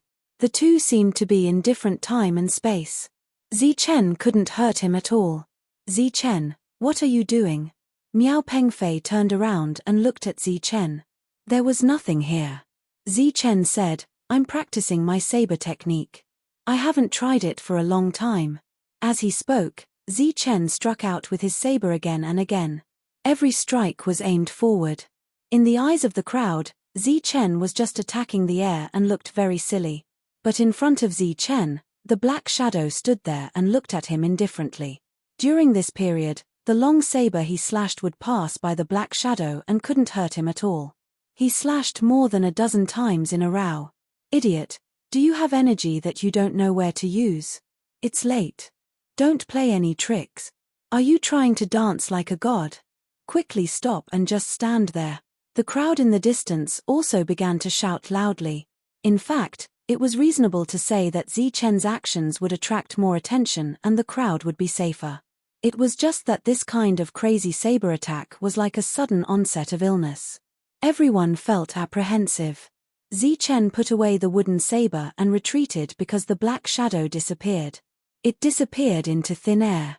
He turned around again and looked at those people. "Get over there. If you dare to turn around again, I'll kill you. This is AF** King Lunatic. I don't know where he came from. First, he danced, and now he's going crazy. Why are you looking at us?" Zi Chen's stare made everyone's hair stand on end, and all of them began to curse loudly. Zi Chen retracted his gaze and looked at Miao Pengfei. Miao Pengfei was not afraid. Instead, he felt more at ease. He guessed that Zi Chen must have seen something, and it was definitely not as simple as just practicing his saber. No one would practice their swordsmanship at night, especially at this time. Suddenly, a blood-curdling scream came from afar. A person was immediately petrified, his body turning into specks of light and disappearing. "It's the vanishing shadow beast." Someone cried out in alarm. Everyone immediately scattered in fear. "Quickly put out the fire. Be put out by the flames," the guide shouted at Zi Chen. Zi Chen ignored him and continued to look into the distance. The black shadow had already disappeared. "Damn it, I told you to extinguish the flames. Didn't you hear me?" The guide was furious. "This flame is very far away from you," Zi Chen said calmly. "It won't affect you. You're spouting nonsense. It didn't affect us, so how did one die? That's because you made a mistake in your judgment. The vanishing shadow beast may not need the help of shadows to attack." As soon as Zi Chen finished speaking, those people's expressions changed. They were even more frightened. "Don't listen to his nonsense," the guide immediately said. "How long has he been here? He doesn't even know what the vanishing shadow beast is. How can you take his words seriously? Chen suddenly turned his head and looked into the distance. There were spell-breaking beasts there. Only 2 of them were moving forward and appeared within the range of the bonfire. 2 spell-breaking beasts. Those people stopped shouting. They had all seen the spell-breaking beasts. Everything was finally on the right track. The flames attracted everyone's attention. The danger came to the 2 of them first. Chen's expression became serious. His expression was even more serious than the dozens of spell-breaking beasts they'd encountered last night. Because these 2 were very likely to be in the second force realm. What should we do? Miao Pengfei looked at Chen and gave him a pleading look. Let's wait and see. Chen held the wooden saber and stared at the 2 approaching spell-breaking beasts. He said, if they enter the range of the flames, we'll attack. Miao Pengfei nodded. He was a little nervous. Chen was now considering how to kill them. If he could avoid using the bone staff, he would try his best not to. This thing was too rare. If he used it now, the number of enemies might increase instantly.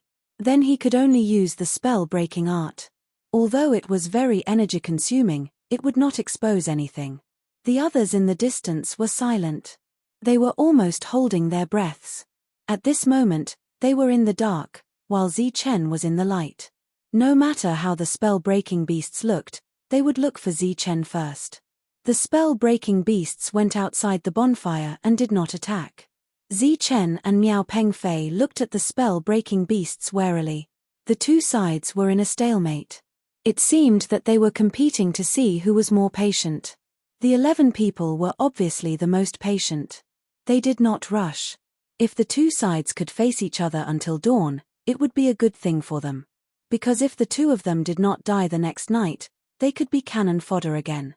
Right at this moment, one of the law-breaker beasts suddenly moved. With a leap, it swept past the flames and directly pounced towards Chen.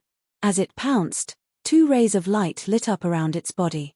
It was indeed in the 2 realms. Whoosh! In Chen's right hand, the wooden saber slashed forward. Light also lit up on his left hand. The wooden saber collided with the spell-breaking beast's claws. A powerful shock wave shook the wooden saber in Chen's hand. At the same time, he felt a powerful force fall on him. It was the spell-breaking beast's claws. Destroy! Chen let out a low shout. His left hand lit up with a bright light. A strange power condensed in his palm, like several thin lines, fell on the spell-breaking beast's body. Bang! Chen's body retreated. A large piece of flesh disappeared from his shoulder. In front of him, after the spell-breaking beast was attacked by the thin lines, its body seemed to be cut by the rules and fell to the ground in several pieces. Whoosh! The moment it fell to the ground, its body disappeared, leaving behind 9 rays of extreme energy. Such a scene completely shocked the 11 people in the distance. They never thought that the other party's combat strength would be so terrifying. That was a 2-realm spell-breaking beast. It required several people to work together to deal with it. However, the other party killed it with only 1 move.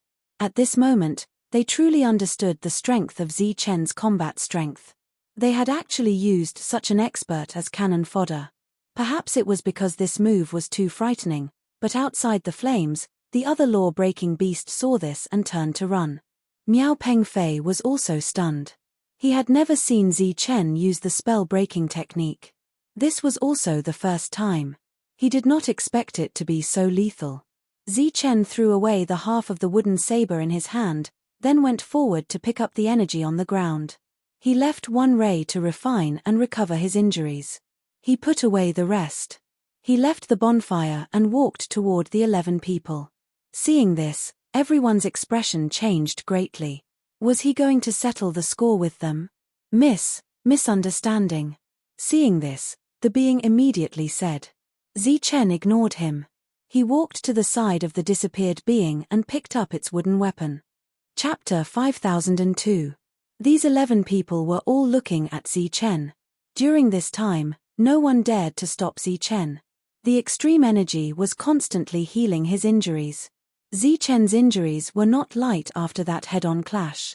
However, He had also indirectly verified the destructive power of the extreme energy. It was another powerful battle force. Holding the wooden saber that he had picked up, he returned to the original campfire. Zichen immediately sat down cross-legged with the wooden saber beside him. Another beam of energy appeared in his right hand. He was refining two beams of energy at the same time, trying to recover quickly. In this place, as long as one did not die immediately, one could recover no matter how serious the injuries were. The campfire burned. This night, there were no more dangers. After seeing Zichen kill the two-force realm spellbreaker beast with one palm, no one dared to make a ruckus. For a moment, the atmosphere was very quiet. The sky brightened, and the group continued on their way. This time, Miao Pengfei clearly felt that the way the crowd looked at them had clearly changed. "Little brother, how should I address you?" The person in charge of leading the way took the initiative to chat with Zichen today. Zichen glanced at him but did not speak. Every time, the person who pushed them out was the other person. Vaguely, this person seemed to be the leader. "Little brother, don't misunderstand. You've seen the situation here. It's really dangerous. We have to be careful. I feel that under such circumstances, it's better for everyone to stay together." This was clearly just an excuse. Zichen could not be bothered to argue with him. He asked directly, "What's going on with the vanishing shadow beast?" The vanishing shadow beast does indeed rely on shadows to attack. It's very scary. Usually, if you encounter it, you will die. Speaking of the vanishing shadow beast, the person's eyes were still filled with fear. Could it be that the vanishing shadow beast is immortal? No one can see it. Zichen asked again. This was what he wanted to know the most. Normal people cannot see the vanishing shadow beast, unless... The person's expression became hesitant. Zichen's expression changed slightly. It seemed that there really was a special situation. However, he did not continue and waited for the person to continue. "Spellbreaker," the guide said. It said that the spellbreaker can see the vanishing shadow beasts and can even kill them. This was the second time Zichen had heard the term spellbreaker. What kind of existence is that? A very mysterious existence that doesn't need extreme energy to survive in this world. The guide said, there has always been a rumor that they are the natives of this world. They were born to be compatible with this world and control the rules of this world. "Oh, right, they have perception," the guide said. "This is something normal people don't have." "Perception?" Zichen asked, "What is that?" "Just like the soul power we once had, we can sense all things." The guide thought about it and said, the reason why they can see the annihilating shadow beast is probably because of their perception. Zichen could see the annihilating shadow beast, but he did not have any perception. He knew this very well. The reason why he wanted to know the answer to this question was because he wanted to discover some differences and speculate about his own situation at the same time. However, he didn't seem to have gained anything. Let's talk about the Bianfeng mineral vein. This was the place they were about to go. There was a strong sense of danger. It's a very remote mineral vein. The crystals produced there are of high quality, but the production rate is very low. After seeing how powerful Zichen was, the guide told him everything he knew. But the people inside don't want to give up on the mineral vein, so they often send people to guard there. Zichen did not understand and asked, why do they have to guard there? Can't they just stay there and not come back? The guide glanced at Zichen and said, because once they go there, they probably won't be able to come back. Zichen's expression changed. If they couldn't come back, they would naturally die. Under normal circumstances, only those who offend those in charge will be sent to the Bianfeng mineral vein to fend for themselves. The guide glanced at Zichen. His meaning could not be more obvious. Zichen had just arrived here and had already fought with Ronald. Bu Daika had arranged for the two of them to come here probably because of Ronald. Perhaps there was also Gavin who had 3 powers. But it's not a dead end. The guide continued, if everyone can reach the place successfully and wait for a few days, once the Lord Spellbreaker arrives, as long as the other party tells us to give up on the mineral vein, everyone can go back. Zichen looked at the guide. Have you been there many times? The guide held up 3 fingers. 3 times. Each time, I left with a large group. This was not a small number. During this time, Zichen learned the other party's name. Ogre. Ogre then told Zichen some secrets about this place. This time, he did not ask for extreme energy. Night came again. This was the third night. Everyone gathered around and lit a bonfire. This time, they did not chase Zichen away. It seemed that everyone's luck had come. This night, no vanishing shadow beasts appeared. Instead, 2 waves of spellbreaker beasts came, but they were killed by everyone. On the 4th night, the vanishing shadow beasts came. Everyone repeatedly extinguished the fire, but 2 people still died. They killed some more spellbreaker beasts. Other than Zichen and Miao Pengfei, there were 9 people left in the group. These 9 people, including Ogre, were all on tenterhooks. Everyone finally arrived at the edge or vein. This was a towering mountain range. The area was very large. There were mountains everywhere, and there were some caves all around. At the foot of the mountain range, there were some buildings. There was no one inside. It was said that before they left, there were some people guarding here. Now, it seemed that they were all dead. According to Ogre, the guards would come first. After the place was stabilized, it would be time for the One-Force Realm cannon fodder to enter and collect the crystals. When collecting the crystals, it would be accompanied by danger. Because some of the crystals also had some kind of strong killing intent. When everyone arrived, they immediately found some rooms and entered them. In these few days, everyone had consumed their own energy. Without the subsidies, they did not have much energy left. They would save as much as they could. Zichen, on the other hand, had gained a lot along the way and did not consume much energy. This mineral vein was so big that it gave Zichen a strong sense of oppression. Ogre told him that the crystals inside might contain some kind of great danger, but they might also contain great opportunities. For example, Ronald's whip was made of extraordinary material. It did not seem to be something from this world. It was found by someone in the crystals. After it appeared, it did not disappear. It was supposed to be sent to Spellbreaker City, but for some reason, it was left behind. Zichen was very surprised. He did not expect there to be something in the crystals. Ogre told Zichen that they should just stay here. After a few days, when the Spellbreakers came to investigate, everyone could leave. Staying in the rooms, as long as there was no fire, the chances of encountering vanishing shadow beasts were very small. As for Spellbreaker beasts, under normal circumstances, they would not attack these rooms. Zichen wanted to take a look at the mineral vein. Ogre warned him sternly that there was a great danger inside. Zichen finally gave up. Chapter 5003. 2 lawbreakers came this time, a man and a woman. Other than the 2 of them, Ronald and Gavin also followed them. A total of 4 people. When they arrived, they asked Ogre to call everyone out. Ronald's gaze swept across the crowd. When he saw Zichen and Miao Pengfei, surprise flashed across his face, but he didn't say anything. Ogre told them about the situation here, and the 2 lawbreakers looked at the dirty ogre with disdain. "Sir, we've been here for so long, and we can't hold on any longer." After saying that, Ogre looked troubled. According to the rules, every day they went out, they would receive 2 strands of energy as a reward. After walking for a total of 5 days and staying here for a few days, each of them received more than 10 strands of energy. The lawbreakers obviously didn't care about this kind of thing. Ronald took out a lot of extreme energy and began to distribute it to everyone. When he came in front of Zichen, he looked at Zichen and said in a low voice, "You're lucky to not die on the way. I hope your luck will continue." "I will." Zichen took the energy. Ronald smiled coldly, then turned back and said, "Sir, this mine is very dangerous. Why don't we let him go in and explore?"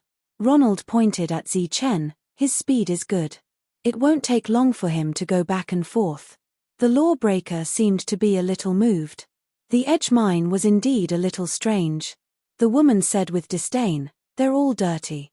Let's go take a look and then leave here. I feel uncomfortable every time we stay here. Looking at these dirty people, I'm about to vomit."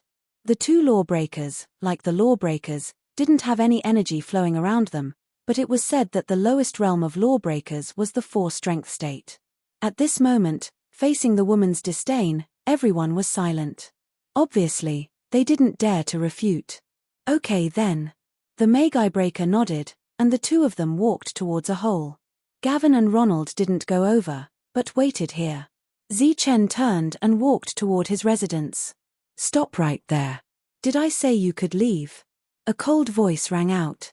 It was Ronald. He stared coldly at Zichen. Zichen turned around and glanced at him. Who said you could leave? Ronald quickly approached and pointed at Zichen's nose, cursing, Who do you think you are? His lordship is waiting here. Is it your turn to go back? As he spoke, he raised the long whip in his hand and was about to strike.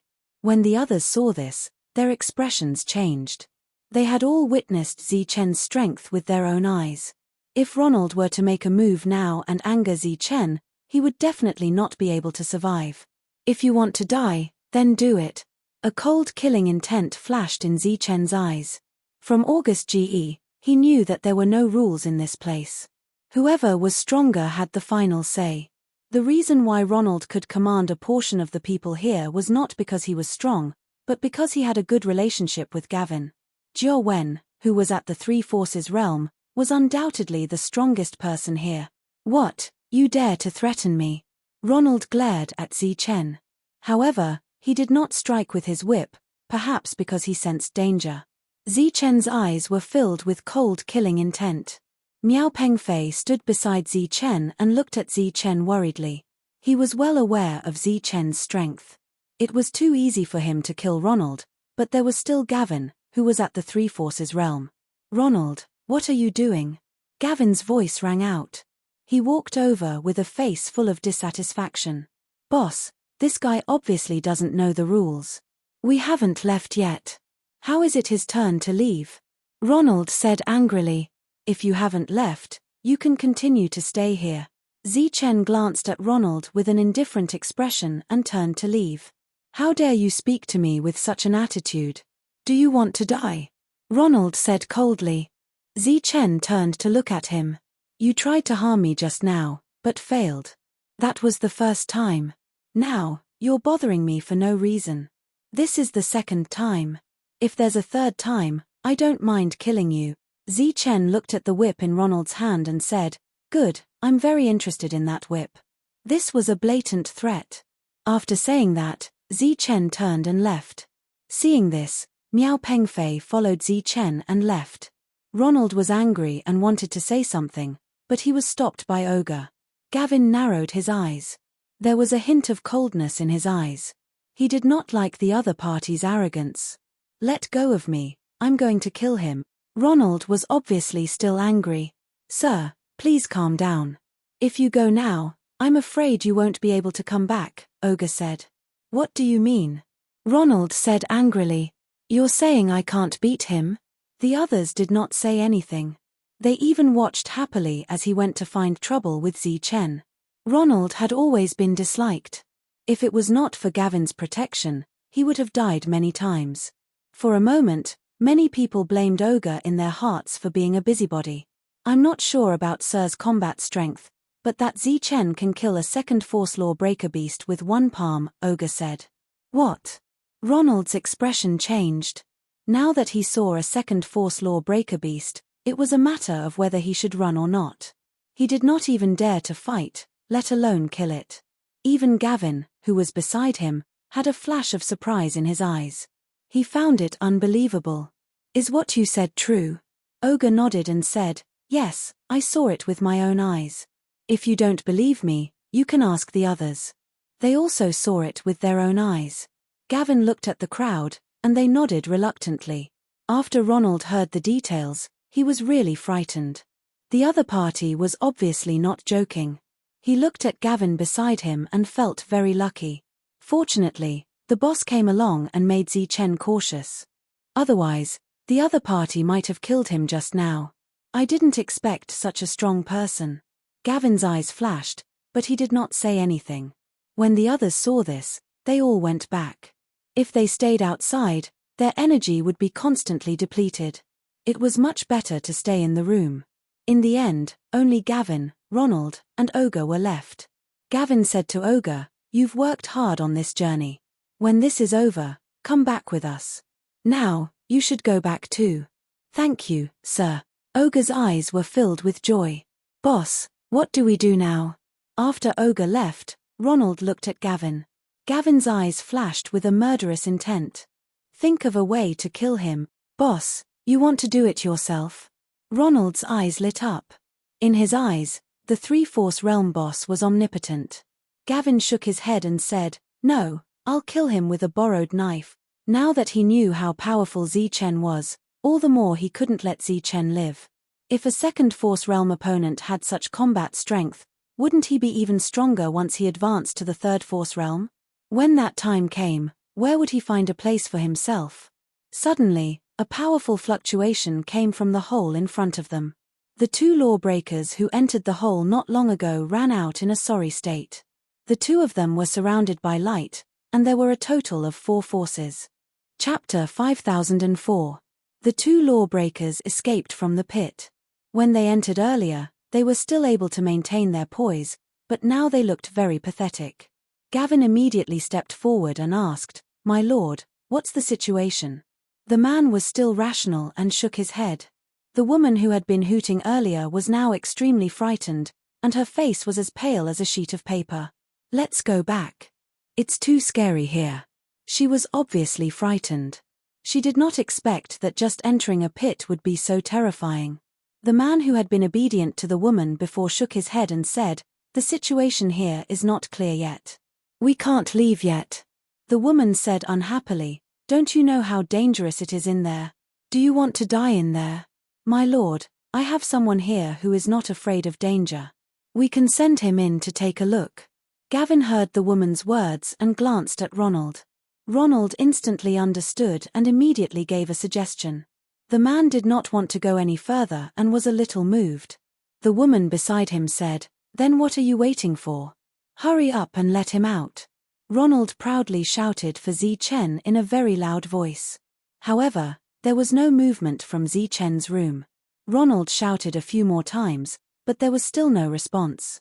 Sensing the unfriendly gazes of the two lawbreakers, he immediately cursed, You damn guy, I told you to pretend you didn't hear me, didn't I?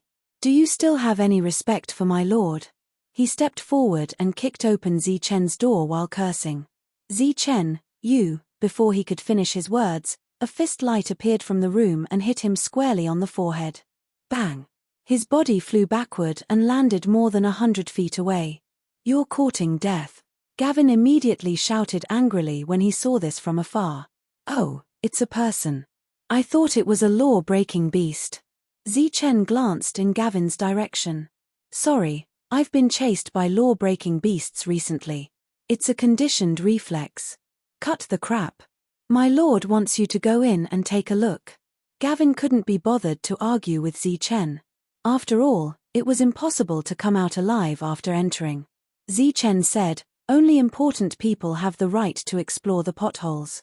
I'm only in the second force state. How could the Lord let me go? Even if they want someone to enter, it should be someone like you who has reached the 3 realms of strength. Only the strong will be able to find useful clues inside.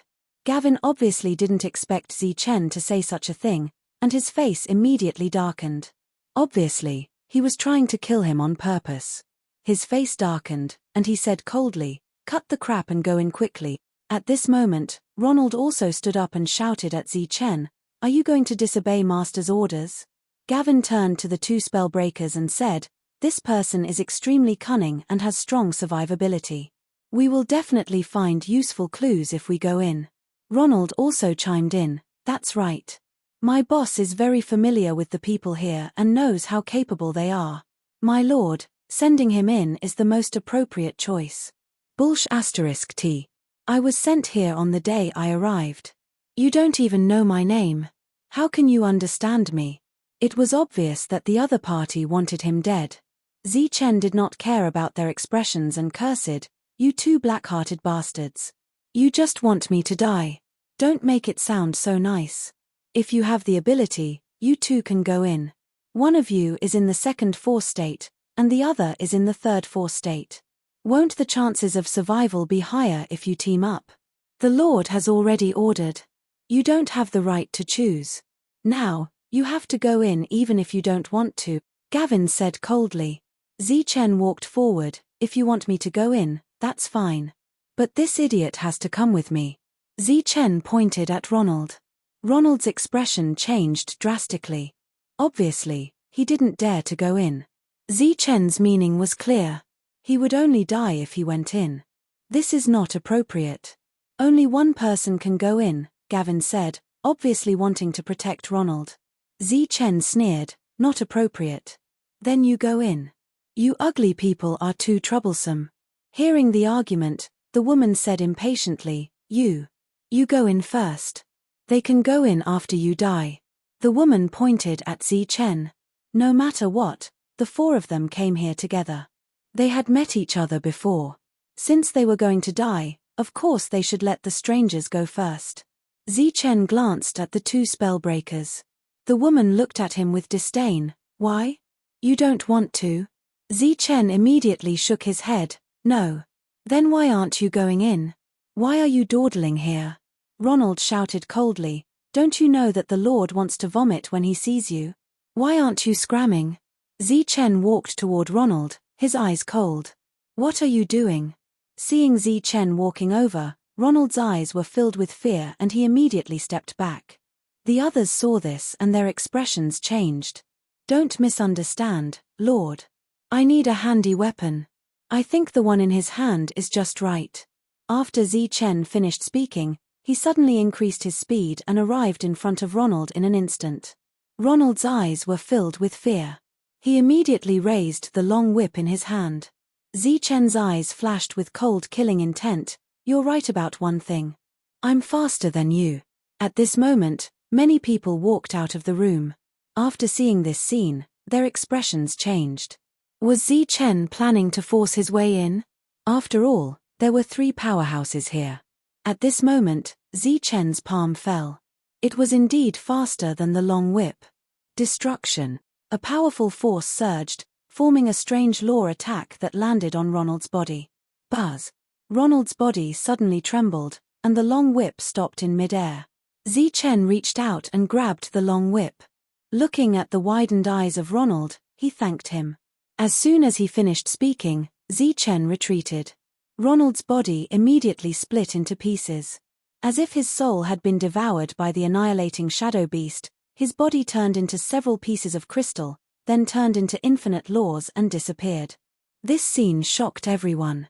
That included the 2 spellbreakers. They had never seen such a technique before. They were all shocked. Gavin was even more shocked. If the other party was also at the 3rd level of strength, would he end up like Ronald? He felt sorry for Ronald's death, but it was not to the extent of lamenting. At this moment, he felt a deep fear in his heart. If Zichen was allowed to live and grow to the 3rd strength state, what awaited him would be death. They had already become enemies. Zichen held the long whip and turned to look at Kevin, whose expression was changing, and said, Why?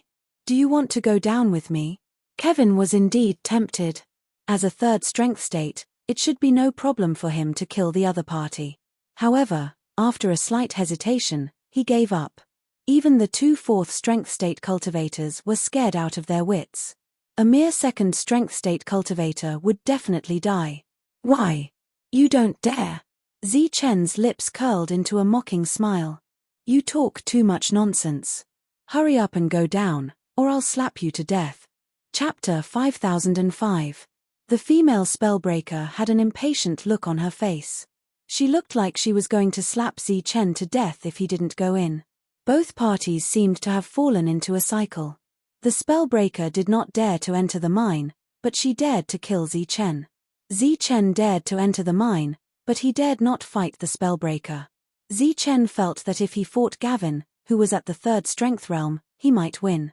However, in front of the 2 spellbreakers, he did not dare to provoke them. Why aren't you going in? Seeing that Zichen did not move, the female spellbreaker impatiently urged again, Do you really want to die? Zichen took the whip and prepared to enter the mine. Wait, give it to me. The female spellbreaker spoke again, her eyes fixed on the whip in Zichen's hand. My lady, there may be danger in there. I need to protect myself with it, Chen said in a low voice. You'll die if you go in. It's a waste to take it, the female spellbreaker said disdainfully. The female spellbreaker liked the whip very much. She had shown it on the way here. Originally, Ronald planned to give the whip to her when they left, but he did not expect to be killed by Chen. And it was a slap. In the female's opinion, Chen would definitely die if he entered. Instead of dying in there and burying the whip forever, it was better to give it to her first. Gavin stood at the side and sneered. The other party was aggressive and had a bad attitude, but Chen did not dare to refute her. He threw the whip over, and the female caught it with a look of disdain. Chen could actually make a few sarcastic remarks, but he gave up after thinking about it. If he was not strong enough, he would only be courting death. Without his weapon, Chen walked into the mine under the watchful eyes of the crowd. He played a trick and entered the mine from another direction instead of the one that the two of them had just escaped from. At this moment, the female spoke again. Come back. Go in from here and see what's inside. Chen frowned and said, even the two of you are going to die in there, let alone me. It's your honor to send you to your death. You have to enter from here, or else you'll die right now. The woman threatened. How do you want to die? Pick one. Gavin smiled at the side. With this woman deliberately targeting him, Chen had no choice but to die. Even if he made it out alive, he would probably be killed by her. It was obvious that Chen had completely annoyed her.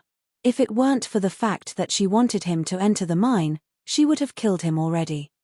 Chen had no choice but to enter from the original entrance. The inside of the cave was gloomy and full of darkness. After walking for a few dozen feet, it was as dark as the night outside. Along the way, they could see some burnt firewood ashes. It seemed that many people had mined here in the past, and at the same time, they used firewood as a source of light. The surroundings grew increasingly gloomy and dark. Chen's eyes began to flicker as he activated his immortal spiritual eye. The mine extended all the way into the ground, and the path ahead was still incomparably dark. Chen didn't move forward. Instead, he stayed where he was. It was clear that he didn't plan to go deeper, and would just wait here. Perhaps, he would be able to wait until the second person arrived. They definitely wouldn't expect that he would continue to stay here and not go deeper. He wasn't stupid. Why would he obediently go in to die? However, this situation only lasted for a quarter of an hour before Chen regretted it. He stood up and took the initiative to go deeper. If he stayed here, no one would discover him. But what would he do at night? What if an even more dangerous existence appeared? Therefore, it was better to go in and investigate. With the immortal spiritual eye, the surroundings became incomparably bright. Chen held extreme energy in his left hand, and the bone staff in his right. This was a little safer. As he went deeper, a desolate aura began to spread. The sharp killing intent caused Chen to shiver. Could there really be a dangerous existence inside? Chen's expression changed, and he walked even more cautiously. There were scattered stones on the ground, as well as some traces of battle. Suddenly, a desolate aura spread from the front. Faintly, Chen seemed to see a light shadow. He raised the bone staff in his hand and slashed forward. Wang! Boundless light scattered, and the light shadow in front of him was scattered. The moment the bone staff fell, Chen understood that it was just a stream of air that carried a cold aura. Continuing down, this place was as bright as day under the immortal spiritual eye. A dazzling light appeared in front of Chen. Under the immortal spiritual eye, it was like a sun. He saw a sparkling crystal. That's the crystal that everyone mined. Chen was very surprised. He originally thought that he would need to go deeper to find it.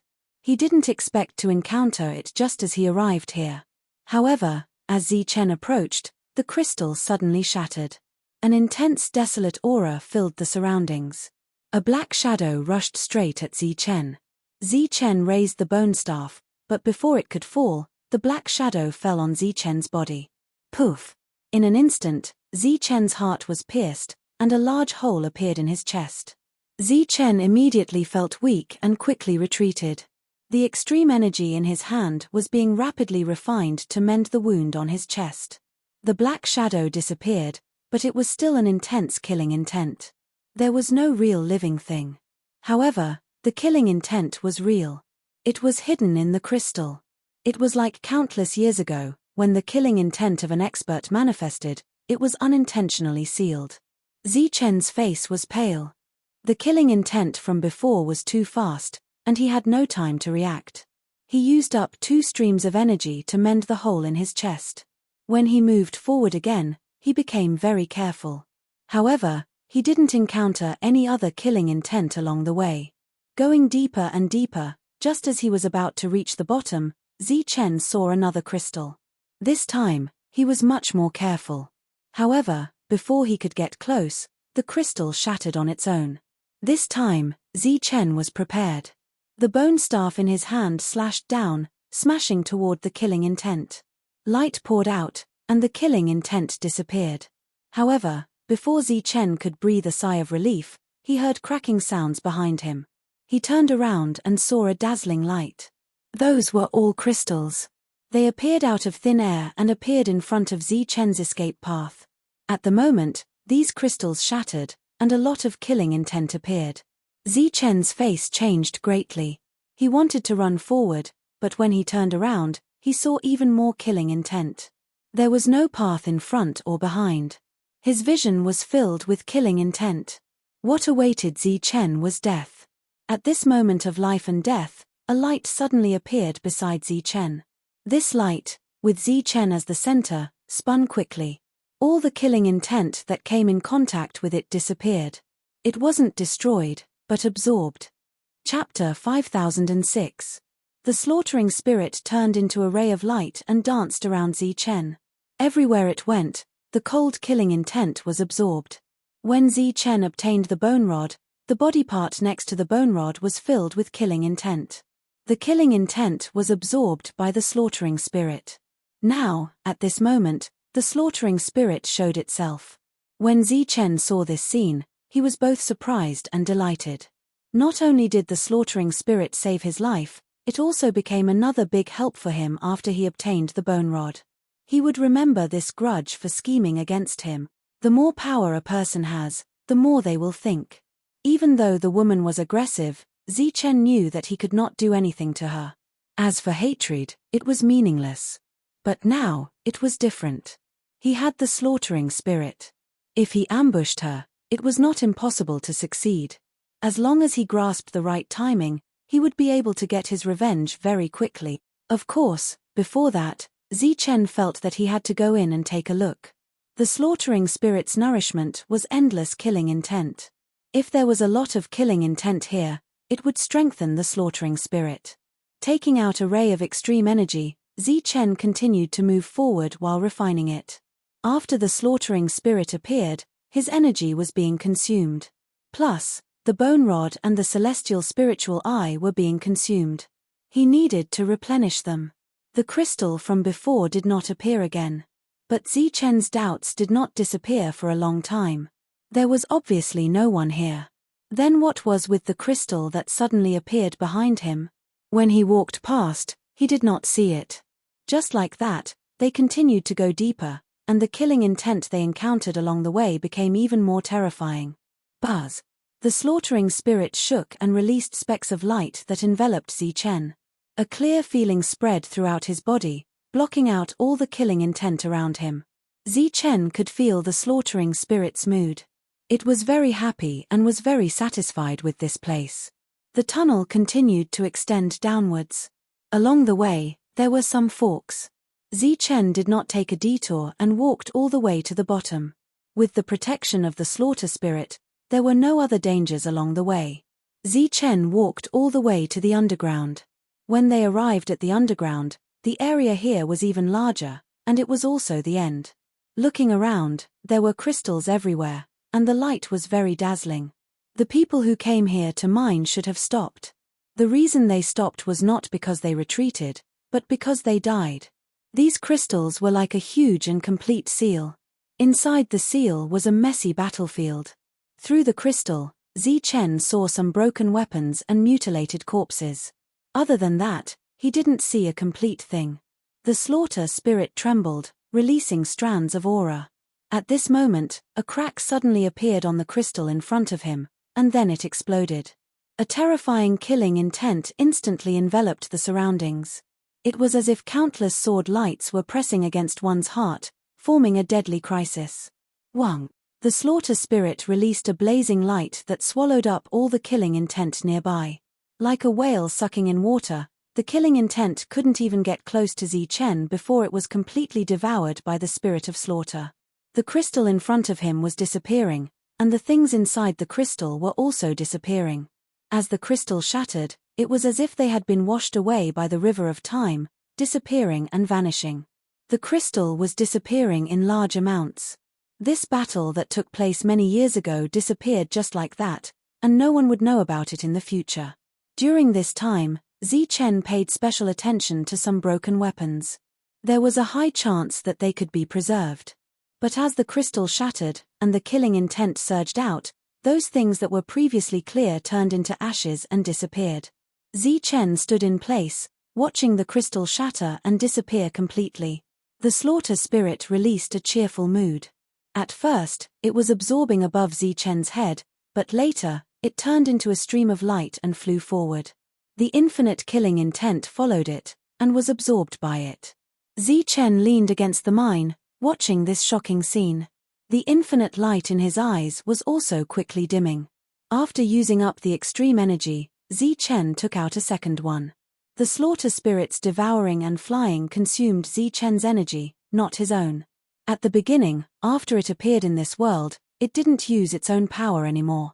Perhaps it didn't want to use it, or perhaps it didn't have any power to use.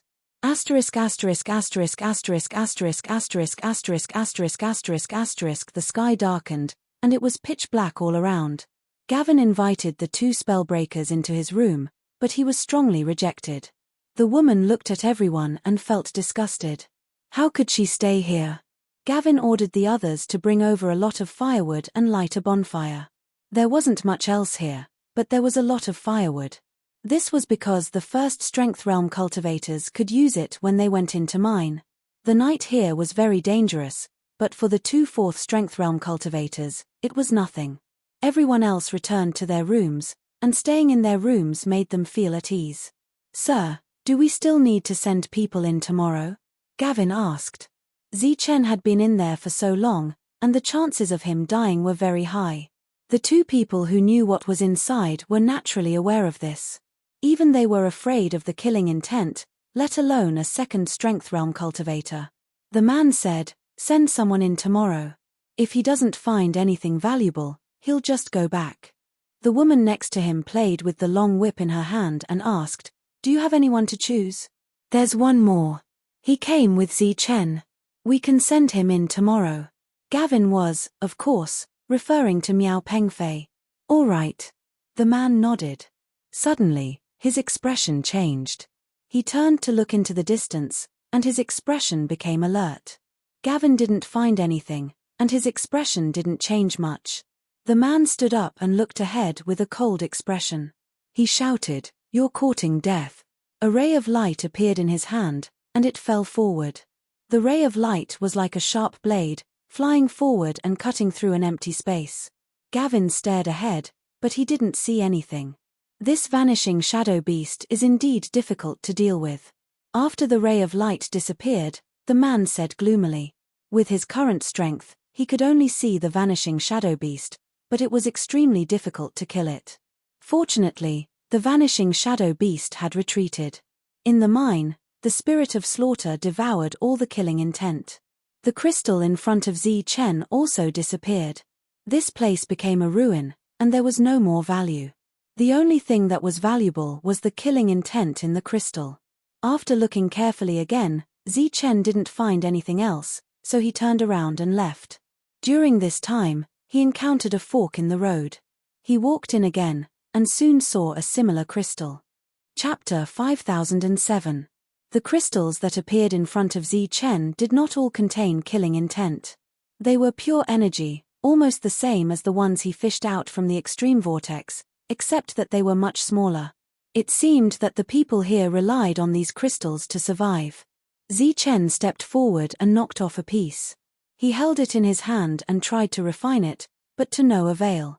He guessed that he needed to break it down, so he tried to put it away, but to no avail. The rules of both sides were somewhat incompatible. If these crystals could be refined directly, then Zichen would not be in a hurry to leave. He would just stay here and wait until he broke through to the third strength realm one day before he left. Since he could not refine them directly, he had to leave. That was because the extreme energy in his body would be used up one day. Zichen did not find any killing intent in this cave, so he retreated and went to the other caves. When he reached the fifth one, he found killing intent again, but it was obviously not as strong as the ones at the beginning. It was absorbed by the slaughter spirit. The next day, when the sky was bright, Gavin ordered someone to call Miao Pengfei out and let him go down to investigate.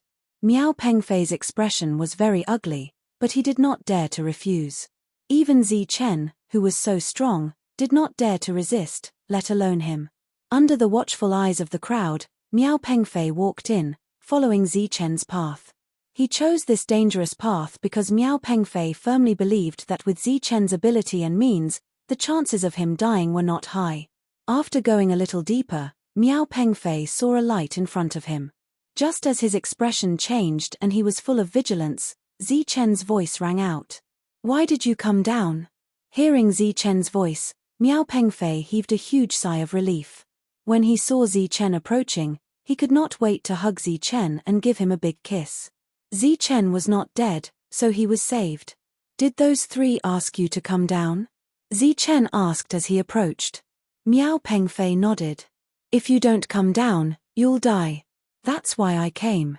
I was sure that nothing would happen to you, and it was just as I thought." The two of them began to turn back.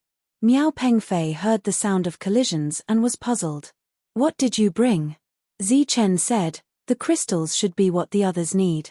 Zichen was carrying a basket made of tree branches on his back. He had found it in a mine, and it was probably used by other miners. He had put all the crystals he had found into it. After the two of them walked out, the eyes of Gavin and the other two widened. They looked at Zichen as if they were looking at a ghost.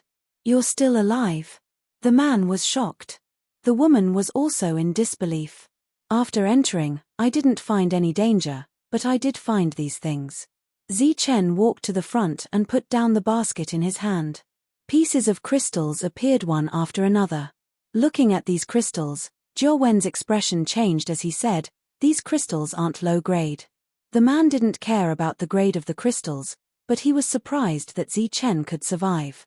"You really didn't encounter any danger?" Zichen shook his head and said, "When I first went in, I felt that it was very cold, so I waited for a while.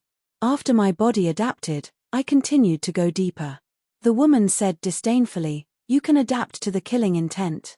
It's just that the killing intent disappeared." "What killing intent?" Zichen asked in confusion. "Do I need to tell you?" The woman looked at him with disdain. "You're lucky, kid. It seems that the two of us extinguished all the killing intent before, and when you went in, the killing intent just happened to disappear. That's why you survived." The man nodded, then looked at the crystals in the basket.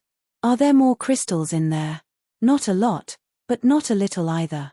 It's just that I was in a hurry, so I only found a small portion," Zichen said. "So, you didn't look carefully?" The man's eyes gradually turned cold. "You didn't complete the task diligently?" Zichen's expression changed. "It's not that I didn't want to, but some places are very cold, and I couldn't see what was inside, so I didn't dare to go in." "So, you came out?" The man's eyes became even colder. "How dare you disobey an order? Do you want to die?" "I wouldn't dare, sir, you misunderstood. I can still go in and explore," Zichen hurriedly said, obviously afraid of the man. "Oh." The man's eyes lit up. "It's very big inside, and I need to bring some firewood in. It should take a long time to explore." Zichen paused when he spoke up to this point. "Then why aren't you going in? Do you want to die?" The woman said impatiently. "Sir, I don't have much extreme energy left. After going in, it will consume a lot of energy. I'm afraid I won't be able to last for more than a few days," Zichen said with a troubled expression. Hearing this, the man immediately looked at Kevin. Kevin didn't quite believe Zichen's words, but he couldn't find any loopholes. He didn't dare to go in and see if it was true or false. Here. Kevin took out 4 strands of energy, which should have been Zichen's reward. Zichen took it and murmured, "I think I can last for another day. I don't know how long I can go in." The man frowned slightly, dissatisfaction on his face. Here. This time, Kevin took out 20 strands of extreme energy and directly gave them to Zichen. Of course, his expression wasn't very good. Zichen smiled and hurriedly thanked him. Kevin snorted coldly.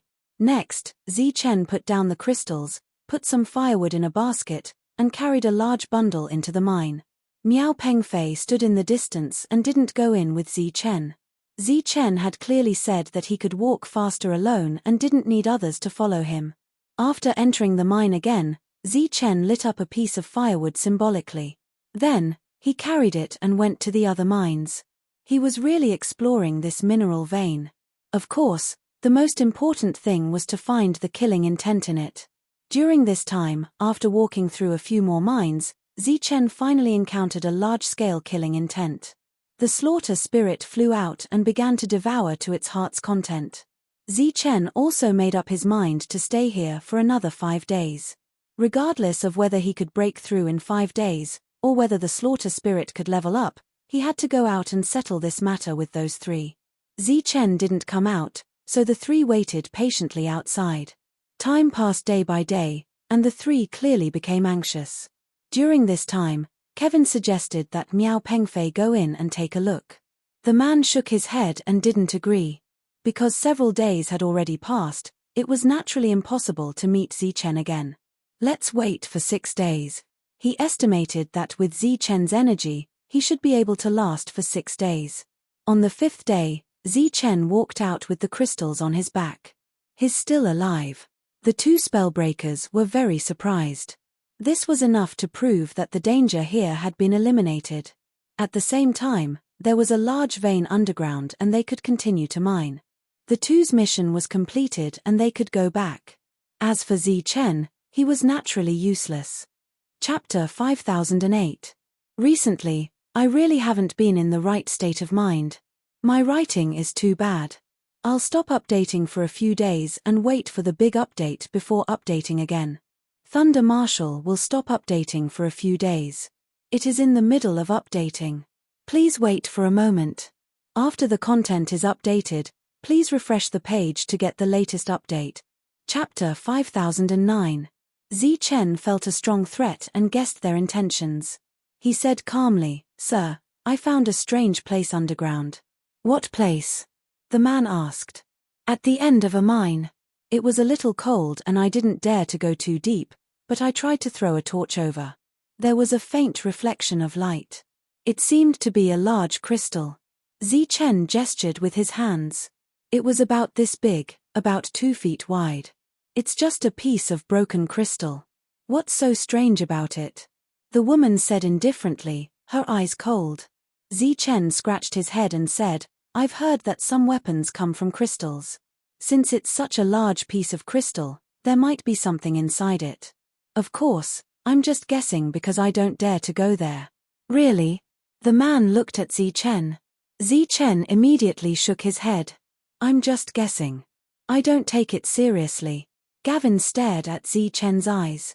He didn't believe Zichen's words and seemed to want to see if it was true or not. The man's eyes gradually turned cold. Zichen hurriedly explained again. "Sir, I really can't be sure if there's really something inside." "Lead the way." The man snorted and a cold murderous intent flashed in his eyes. "If you dare to lie to me, you know the consequences." "I wouldn't dare, I wouldn't dare." Zichen went back to get some firewood and carried it in the basket behind him. "Let's go together." The man looked at the woman beside him. Although the woman was very tempted, she shook her head. She had already obtained a weapon when she came here, and it was very handy to use. If there was really a weapon inside, she wouldn't mind getting another one. However, she wasn't used to the environment. It was damp and dark, making her feel nauseous. "I'll wait for you here." Zichen came out with the firewood and happened to hear the man's words. He was very surprised, but he didn't show it. He thought that the two of them would go in together. After all, if there was a crisis, they could take care of each other. What Zichen didn't know was that because he didn't die after going in for a few days, the two of them subconsciously thought that there was no danger here. Before going down, Zichen looked at Gavin. Gavin frowned. "Why are you looking at me? Isn't it enough that you have an adult accompanying you?" "I'm running out of energy here," Zichen said. This was what they relied on to survive. Humph. Gavin snorted and took out 8 more strands of energy. In fact, he only wanted to give 2 strands of energy, but considering that Zichen would definitely not be able to come out after going in, he decided to give a few more strands to prevent Zichen from suddenly going back on his word or playing some other tricks. Zichen took the power and walked towards the mine. The man followed behind and signaled for the woman to wait. After entering the mine, Zichen lit a torch and began to descend. The man followed behind and said indifferently, "Are you sure you can still find it?" "Yes, I have a mark." Following the direction of Zichen's finger, the man saw some markings. Zichen turned left and right in the mine. The entire cave was dimly lit. The man followed behind and occasionally urged him to ask how much longer it would take. Finally, Zichen pointed ahead and said, "My lord, it's here." A cold murderous intent flashed in the man's eyes. "My lord, follow me." But before he could do anything, Zichen quickly walked forward. After entering the mine, Zichen exclaimed, "My lord, come and see, there's really something good." When the man heard the voice, he quickly followed and appeared in this place.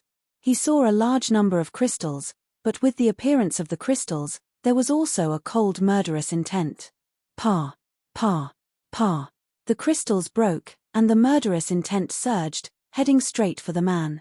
The man's expression changed drastically, and he shouted angrily, "How dare you scheme against me, you're courting death." But when he turned around again, he couldn't see Zichen anymore. "Damn it!" He cursed, turned around, and ran. Just as he reached the entrance of the cave, he saw a light coming from ahead. It was Zichen holding the bone staff and attacking with all his might. At the same time, he also saw Zichen's shining eyes.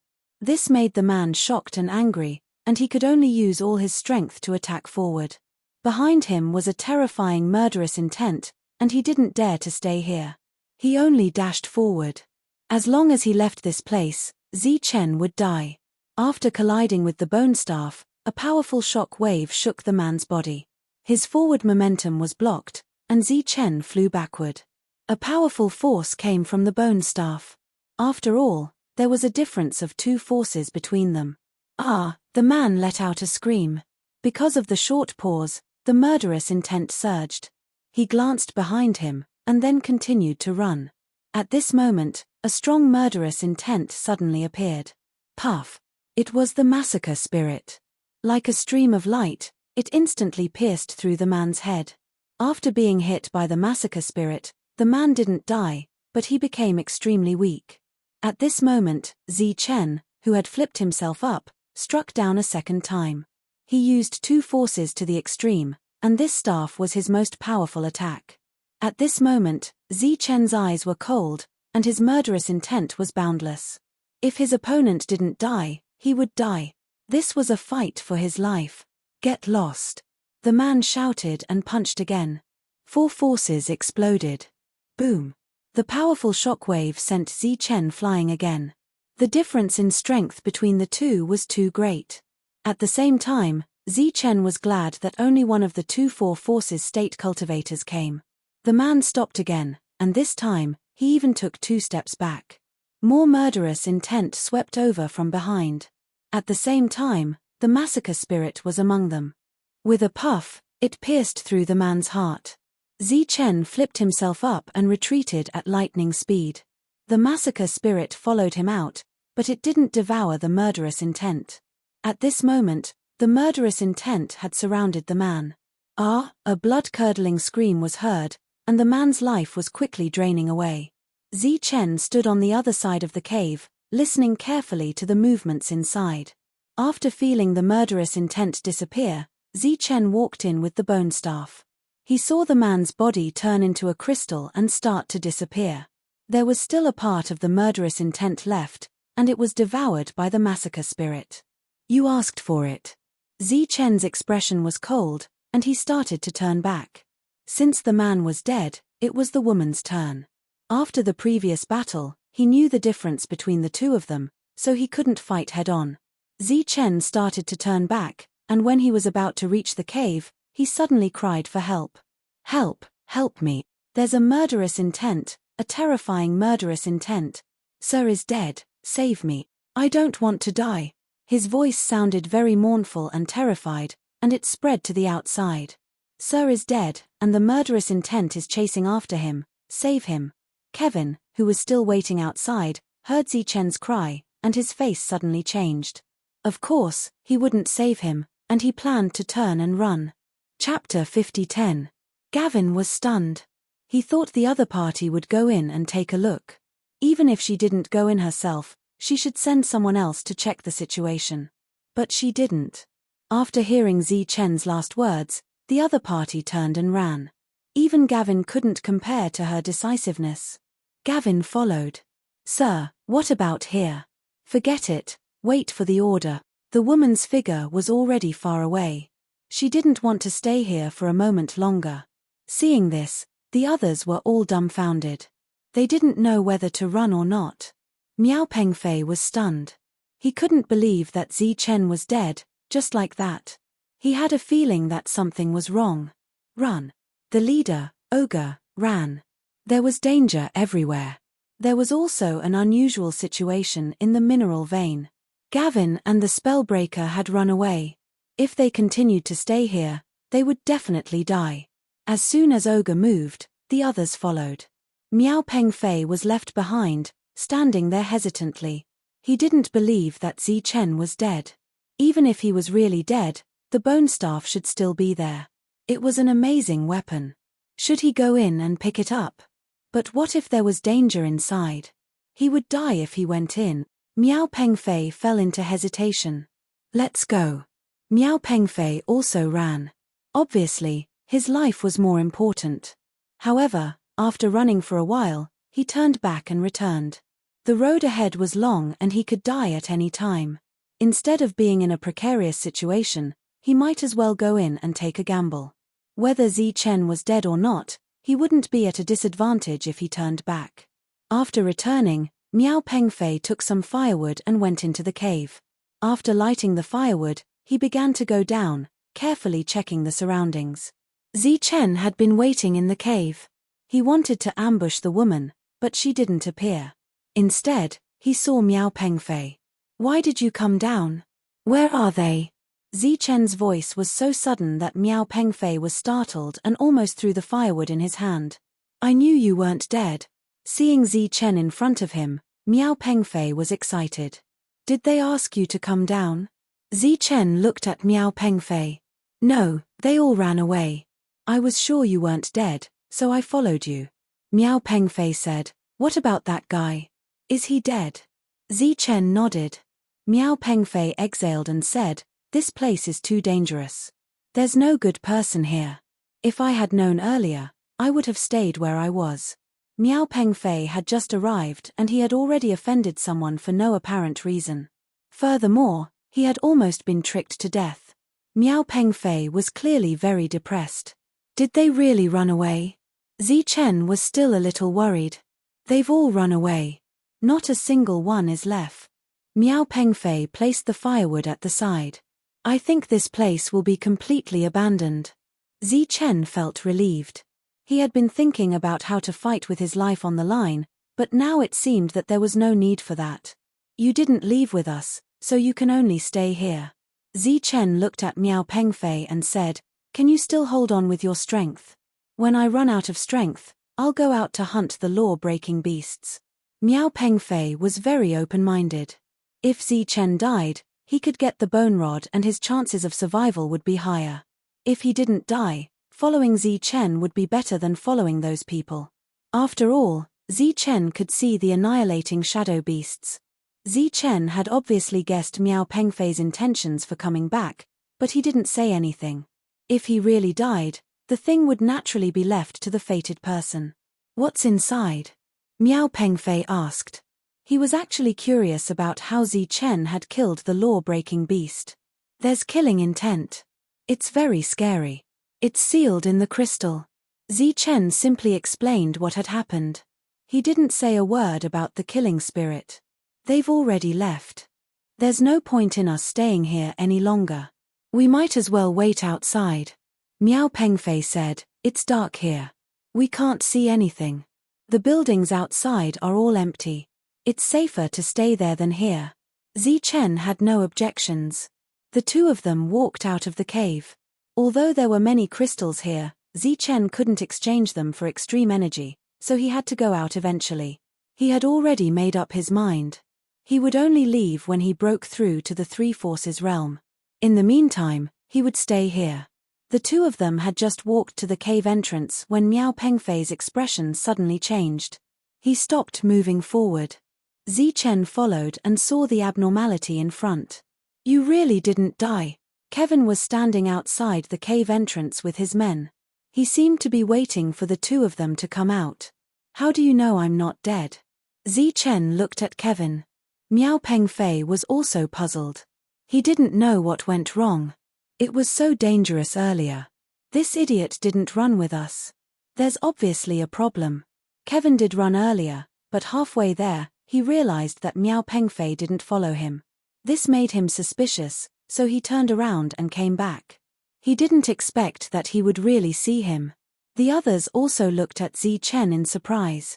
Since he didn't die, the Four Forces Realm cultivator was obviously dead. Zi Chen was just a Two Forces Realm cultivator. How did he do it? Zi Chen's eyes flashed with murderous intent. Since you know I'm not dead, how dare you? Before he could finish, Zi Chen suddenly grabbed Miao Pengfei and shouted, let's go. The two of them quickly entered the cave. As soon as they disappeared, a ray of light came from the side and whizzed past. It was the woman's long whip that swept over. Obviously, it wasn't just Kevin who didn't run. The woman also came back. Zi Chen pulled Miao Pengfei and immediately ran toward the cave.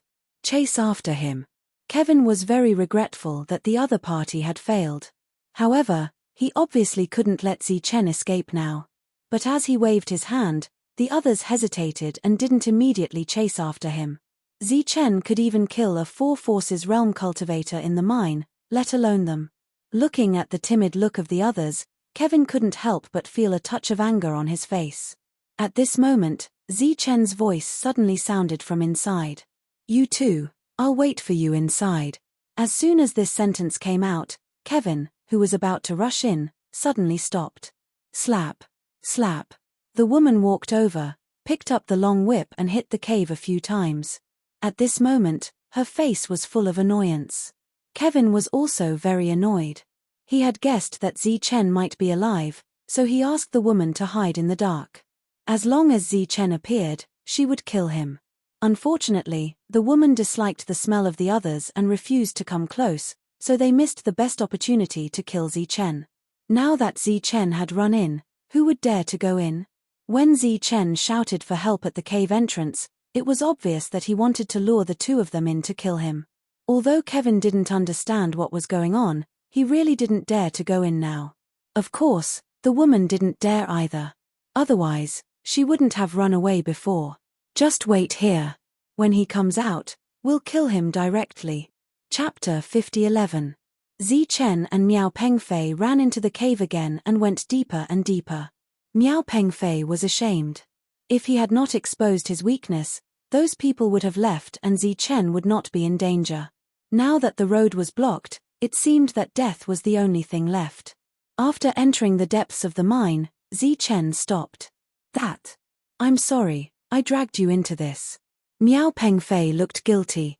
It's okay, I'm not dead yet. Zi Chen smiled and did not seem to care. But he knew that this was indeed troublesome. After this incident, that woman obviously would not come in, and Zi Chen had no way to kill her. If she kept waiting there, what awaited him and Miao Pengfei might really be death. What's more, there was not only a woman in the fourth strength state outside, but also a third strength state Gavin, which was also a great problem. If the woman could come in, Zi Chen certainly had a way to kill her. Unfortunately, she could not come in, so the killing intent here could not restrain her, unless he could take it out. Suddenly, Zichen's expression changed slightly, and a thought flashed through his mind. The woman obviously would not come in, so what if he went out with the killing intent? The killing intent was sealed in the crystal. After Zichen's investigation, not all the killing intent would explode as soon as it got close. Some of it needed to be guided by force. If he brought this part of the killing intent out, would he be able to kill the other party? Zichen's heart moved, and he had an idea. He turned to look at Miao Pengfei and asked, "Do you still have energy in your body?" Miao Pengfei nodded. "Yes, how much do you want? Next, you can act freely. I have a way to kill them." "What way?" Miao Pengfei looked a little excited. "The fourth strength state warrior died under the killing intent. I just need to find some crystals with killing intent, and I can probably kill them." Zichen looked at Miao Pengfei. "However, I'm not sure which crystals with killing intent will not explode directly, so you need to act on your own, or keep a distance from me so that you can escape when danger comes. I'd better follow you from afar." Miao Pengfei thought for a while and said. He was not familiar with this place, and he could only survive if he followed Zichen. Zichen heard and shook his head. "No, you'd better not follow me, because once the killing intent appears, you will definitely die. How about this, you stay here. If you feel anything strange outside, run deeper and remember to call for me at the same time." This method was obviously the most reliable. This place was safe enough, but if they went deeper, it would be hard to say. Just like the first time when he came in, when he turned his head, there was some killing intent behind him. Once he encountered it, he would definitely die. If he knew it, he would not be able to kill him. He would be able to kill SSS Wei. If he could kill him, and he would have killed he would have killed could kill him. Therefore, he was very clear about this kind of thing. He nodded and stopped here. "If there is no energy, you can call for me," Zichen said before he went deeper, "but I will come back in about 24 hours. "Okay, be careful." The two parted ways, and Zichen walked into the depths of the forest with ease. When he sensed killing intent, he would take out the slaughter spirit, but he did not allow it to take the initiative to attack. The area was very large, and there were many mines. Even until now, Zichen had not explored all of them. Zichen even guessed that this place might lead to other places. If there was no other way, he would try to explore one cave after another until he found another exit. However, this method consumed too much energy. He could persevere, but Miao Pengfei might not. There were many crystals with killing intent, but most of them would break on their own when Zichen arrived, and the killing intent filled the air. With the slaughter spirit, Zichen was not afraid, and all the killing intent was easily absorbed. Searching among the many crystals, Zichen finally found a piece of killing intent that had not exploded. It was a palm-sized crystal. The killing intent contained in it was very strong, and it looked like a sapphire. Zichen took it down and then piled it aside. He did not immediately put it away. 2 days later, he collected 5 spar, but he still didn't bring them out with him. Instead, he left them here. This was just in case. He went back to see Miao Pengfei. After the other party told him that there was no abnormality here, Zichen left again and continued to collect. This time, the speed was much faster. In just 1 day, he found 6 pieces of killing intent crystals. 6 days had passed. I knew it. That guy is very cunning. He must have a lot of inventory on him. Gavin, who was waiting outside, saw that the two had not come out for so long, and he was very depressed. His gaze swept to the distance, and the woman once again put some distance between them. Although he did not dare to say it out loud, he still had a lot of complaints in his heart. If it were not for the woman being unreasonable, Zichen would have been dead. Now, he did not know how long he would have to wait. Most importantly, even if Zichen died in there, no one would know. His gaze swept to the side. Those people were all waiting at the side. Even if they were allowed to go in, they would not even be used as cannon fodder. Just as he was about to curse in frustration, a ray of light suddenly shot out from the entrance of the cave. It was Zichen. Both sides looked at each other and were stunned. "You guys are really persistent," Zichen said. His eyes were full of sarcasm, and he was holding crystals in his left and right hands. Zichen, how dare you come out? Gavin shouted. On one hand, he was reminding the woman, and on the other hand, he was stalling for time. The woman flew over, and the long whip in her hand danced. The two crystals in Zichen's hands flew out. The moment they touched the long whip, they exploded. In an instant, a cold murderous intent filled the air. Sensing the aura, the woman's face changed drastically, and she quickly retreated. You can't run away. Zichen smiled coldly. The basket behind him was full of murderous intent crystals. He took them out one by one and threw them over. Pa, pa, pa. The crystals emitted light, and just as they were about to reach the two of them, they exploded. In an instant, boundless murderous intent filled the air. The woman screamed and retreated. Her eyes were full of fear. Gavin was even more frightened. He was only in the third realm, and after being touched by the murderous intent, 2 holes appeared on his body. He turned and ran, but then he realized that the woman was 1 step faster than him. He cursed in his heart. She was indeed useless. Every time, she ran the fastest. As for the others, they were fleeing frantically. One of them ran too slowly and was hit by the murderous intent. His chest and back were instantly pierced by the murderous intent. He did not have Gavin's vitality, so he fell to the ground and died. Zichen did not intend to kill the others. They could only blame it on their bad luck. Chapter 50:12. Zichen stood there, and there were still more than 20 killing intent crystals behind him. The killing intent from before had completely dissipated after the brief attack. The woman was only slightly injured, and she quickly ran away without looking back. Kevin's injuries were not light, but his life should not be in danger. He was refining the energy while running. Ogre and the others also ran away. It was too dangerous here, and they did not dare to stay, even if Zichen had no intention of killing them. One of the unlucky ones died.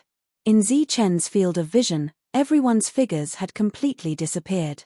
This time, they had completely run away, and the possibility of them turning back was not high. After a while, Miao Pengfei quietly poked his head out of the cave.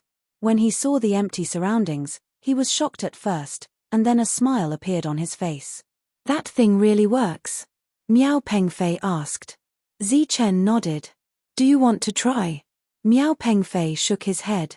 When Zichen carried the things out, he had deliberately avoided them. Of course, he did not dare to try it now.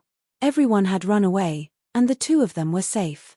Whether it was Zichen or Miao Pengfei, they were greatly relieved. The only problem now was that the two of them could not convert the crystals into energy. Otherwise, they could always stay here and wait for their realm to increase again before leaving. That night, Zichen and Miao Pengfei stayed outside and lit a bonfire, waiting for the law-breaking beast to come. If they did not have enough extreme energy, the two of them would not be able to survive here. As for Kevin and the others, after running away, they never came back. Because no matter whether they could swallow their anger or not, they could not go back to that place. Going back meant death. That woman ran even faster. Because of her realm, she disappeared in the blink of an eye. She did not appear again after that. After running for half a day, Kevin stopped when the sky was about to turn dark. Damn it. The others went to look for firewood, but Kevin stayed where he was, cursing angrily. Ronald, that bastard. Why did you have to offend him? Ronald had been killed by Zichen, but the conflict still existed. If he had not provoked Zichen and caused trouble for no reason, none of this would have happened today. Now, even a 4th strength realm cultivator had run away. What could he, a mere 3rd strength realm cultivator, change? The problem now was not whether he could escape, but what if Zichen caught up with him? That crystal that contained killing intent was really too terrifying. He had only been attacked by a single killing intent, and his body had already been pierced through.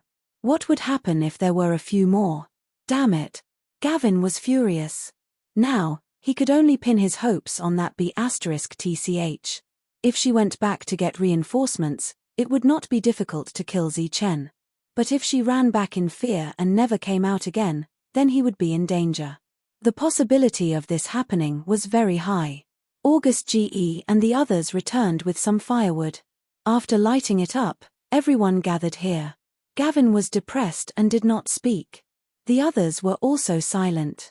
This situation continued until one of them suddenly died. The others cried out in alarm and immediately extinguished the flames, guarding their surroundings. The invisible but deadly vanishing shadow beast appeared again. Even Gavin was afraid of such an existence. They were on tenterhooks the whole night. When the sky brightened up, everyone started running. Obviously, no one wanted to come to this place again. Zichen and Miao Pengfei did not encounter any vanishing shadow beasts that night. They did not even encounter any spell-breaker beasts. This disappointed the two of them. According to Zichen's plan, they would first kill a few spellbreaker beasts. After accumulating enough energy, they would enter the mine to look for killing intent crystals. When they had filled up a basket full of killing intent crystals, they would turn back. They didn't find anything that night. During the day, Zichen went into the mine alone. However, it wasn't easy for him to go deeper into the mine in just one day. When the sky darkened, Zichen had almost no gains. At night, the two of them lit a bonfire and waited here. That night, the two of them found 5 spellbreaker beasts. One was in the second force realm, while the others were in the first force realm. After killing them, the two of them went straight into the mine before dawn. Because Miao Pengfei was with Zichen, he was not afraid. Zichen stayed in the depths for a full 10 days before he found enough killing intent crystals. He carried these crystals on his back and came out. It was a huge basket with about $200 in it. After doing this, the two of them did not have much energy left, so they walked out of the mine. Then the two of them went back the way they came. While moving forward, Miao Pengfei and Zichen kept a distance of 200 feet. This was because they were worried that the killing intent crystals would suddenly explode. At night, Zichen put the basket not far away. The two of them stayed together. Miao Pengfei did not rest and was mainly responsible for keeping watch. Zichen sat cross-legged and cultivated. During this time, he could also recover some of his energy. This way, he would consume less energy. Suddenly, Zichen opened his eyes and looked ahead. He saw the shadow again. He frowned slightly and signaled Miao Pengfei to come back. Miao Pengfei did not understand and retreated to Zichen's side. He saw Zichen grab a crystal and throw it at the shadow. Bang! The moment it got close to the shadow, the crystal exploded. The killing intent contained in it seemed to have sensed the shadow's existence and instantly pierced its body. Whoosh! Whoosh! After piercing its body back and forth twice, the killing intent disappeared. The shadow did not suffer any substantial damage, but the appearance of the killing intent seemed to be beyond its expectations. It slowly retreated. What was that? Miao Pengfei asked. He did not see anything. A vanishing shadow beast. Zichen did not hide. Miao Pengfei was shocked. Unfortunately, he could not see what a vanishing shadow beast was. At the same time, he was very lucky to be following Zichen in this unknown place. Otherwise, with his strength, he would not have been able to survive until now. Not long after, a law-breaking beast appeared. Zichen did not waste the killing intent crystals. He directly rushed up with the bone staff. After a violent beating, he obtained more than 10 rays of extreme energy. After that, there was no more danger. The two continued their journey the next day. Because he did not know much about this place, Zichen's target was the place where he had just arrived. He wanted to find Gavin. He was already in the second force realm. With these killing intent crystals, killing Gavin was not a problem at all. After a few days, Zichen and Miao Pengfei finally returned. Along the way, many people cast sidelong glances at the two. You two idiots are still alive. Bu Daika saw the two and was very surprised. He was the one who had arranged for the two to go out. Where's Gavin? Zichen asked directly. His tone was not polite. How dare you call His Excellency by his name? Do you know? Before Bu Daika could finish his words, Zichen's palm landed. Buzz. Chapter 50:13. Wang. Energy vibrated as countless threads crisscrossed and slashed across Bu Daika's body. Bu Daika was the leader of a small team. As a second strength realm cultivator, he might not be strong, but he had many second strength realm subordinates. The others looked over. They were surprised to see that Bu Daika did not retaliate against the attack. Just as everyone was confused, they saw Bu Daika's body disintegrate and disappear. There was an uproar in the distance. Bu Daika died just like that. Miao Pengfei was also shocked. Fortunately, he was more experienced than the others and did not lose his composure. The others stood in the distance and were all shocked. Zichen, who was surrounded by second strength realm cultivators and carrying a basket of crystals, looked around. Where's Kevin? Kevin was the most powerful person here. No one dared to respond when Zichen called his name. Kevin, get out here. Zichen shouted again. With so many killing intent crystals, he was not afraid even if a fourth strength realm cultivator came. Naturally, he was not afraid of Kevin, who was only a third strength realm cultivator.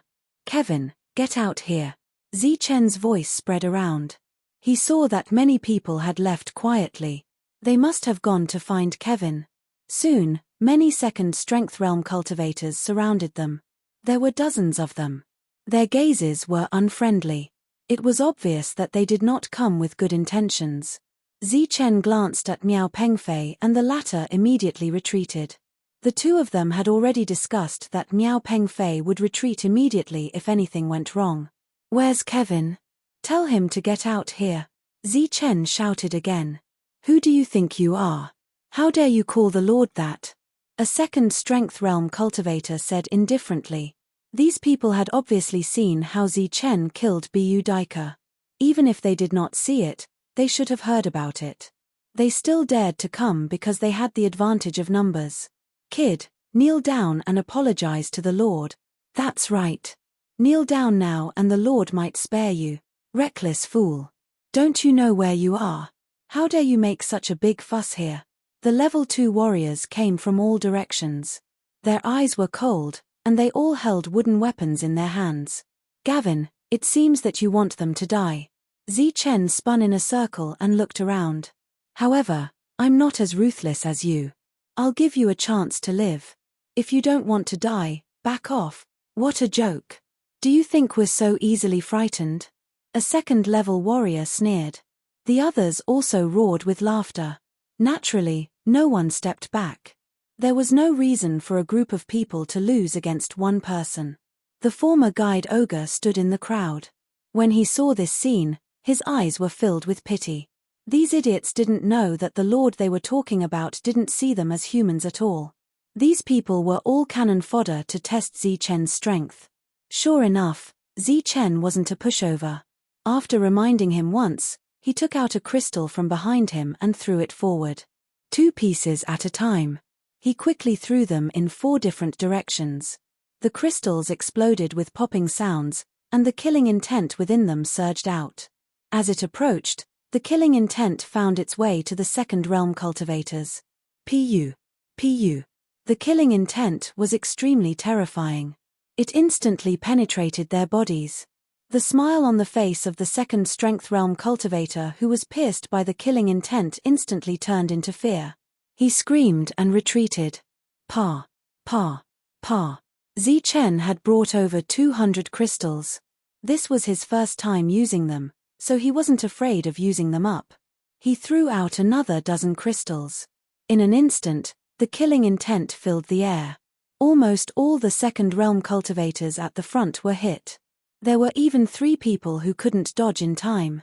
Their heads were pierced and they fell to the ground, dead. When the others saw this, they frantically retreated. They were terrified. When the crowd saw the crystals in the basket behind Zichen, they were all shocked. They didn't expect the crystals to be so terrifying. In the blink of an eye, everyone retreated. Those who were too slow were already dead. Zichen held 2 crystals in his hands and looked around. I told you that Gavin wanted you to die, but none of you believed me. Zichen looked at the crowd and said, tell me where Gavin is. These things are prepared for him. They're enough to kill him 10 times over. When the crowd heard this, their faces changed again. Almost subconsciously, many people looked in a certain direction. In that direction, Gavin was standing with a few second realm cultivators. When he saw so many people looking at him, his face immediately turned ugly. When Zichen saw Gavin, he sneered and walked forward. When the crowd saw this action, their expressions changed, and they all stepped back. This included the small leaders who were standing with Gavin. At this moment, they also retreated. Zichen, what are you doing? Gavin saw Zichen approaching and pretended to be calm. Zichen's answer was 2 crystals. Gavin's face changed immediately and he quickly retreated. You can't kill me. If you kill me, there will be no more representatives here. Everyone will die. The 2 crystals fell to the ground, but they didn't explode. Gavin retreated 10 feet away. When he saw this, he couldn't help but be stunned. However, when he saw the playful look on Zichen's face, he knew that he had been fooled. If it was any other time, whoever dared to fool him would have to pay with their lives. However, today, facing Zichen, he didn't dare to express his anger. The others coveted the 2 crystals on the ground, but Zichen was moving forward. No one dared to pick them up at this time. Zichen picked up the 2 crystals and said, "If I kill you, I will be the representative. It's different. There are many things to deal with. You won't be able to complete them," Gavin said. "If you keep me alive, everything will run smoothly. The people inside won't pursue the matter. Once I die, everything will stop working. If the people inside pursue the matter, no one will be able to live. Including you." A cold light flashed in Zichen's eyes. "Are you threatening me?" I wouldn't dare. Gavin hurriedly said. "I'm telling the truth." At this stage, there was no need to put on airs. If he still put on airs, he would die. After that B*TCH went back, there was no movement. Apparently, she was really afraid and didn't dare to come out again. Regarding the matter of the mineral vein, Gavin once again reported it, but there was no reply from the higher-ups. Now that Zichen had returned, he could only calm Zichen down. "What does it have to do with me whether this place operates or not?" Zichen acted as if he was going to throw the crystals out again. "It has to do with you, of course it has to do with you," Gavin hurriedly said. "From now on, you are the lord here. You are the lord of everyone. I will hand over all the gains to you. For example." Zichen looked at Gavin. "Now, these powers belong to you, my lord." Gavin flipped his hand, and more than 30 streams of power appeared. Zichen looked at him with a faint smile. Gavin flipped his hand again. This time, more than 100 streams of extreme energy floated in front of him. "Bring them to me."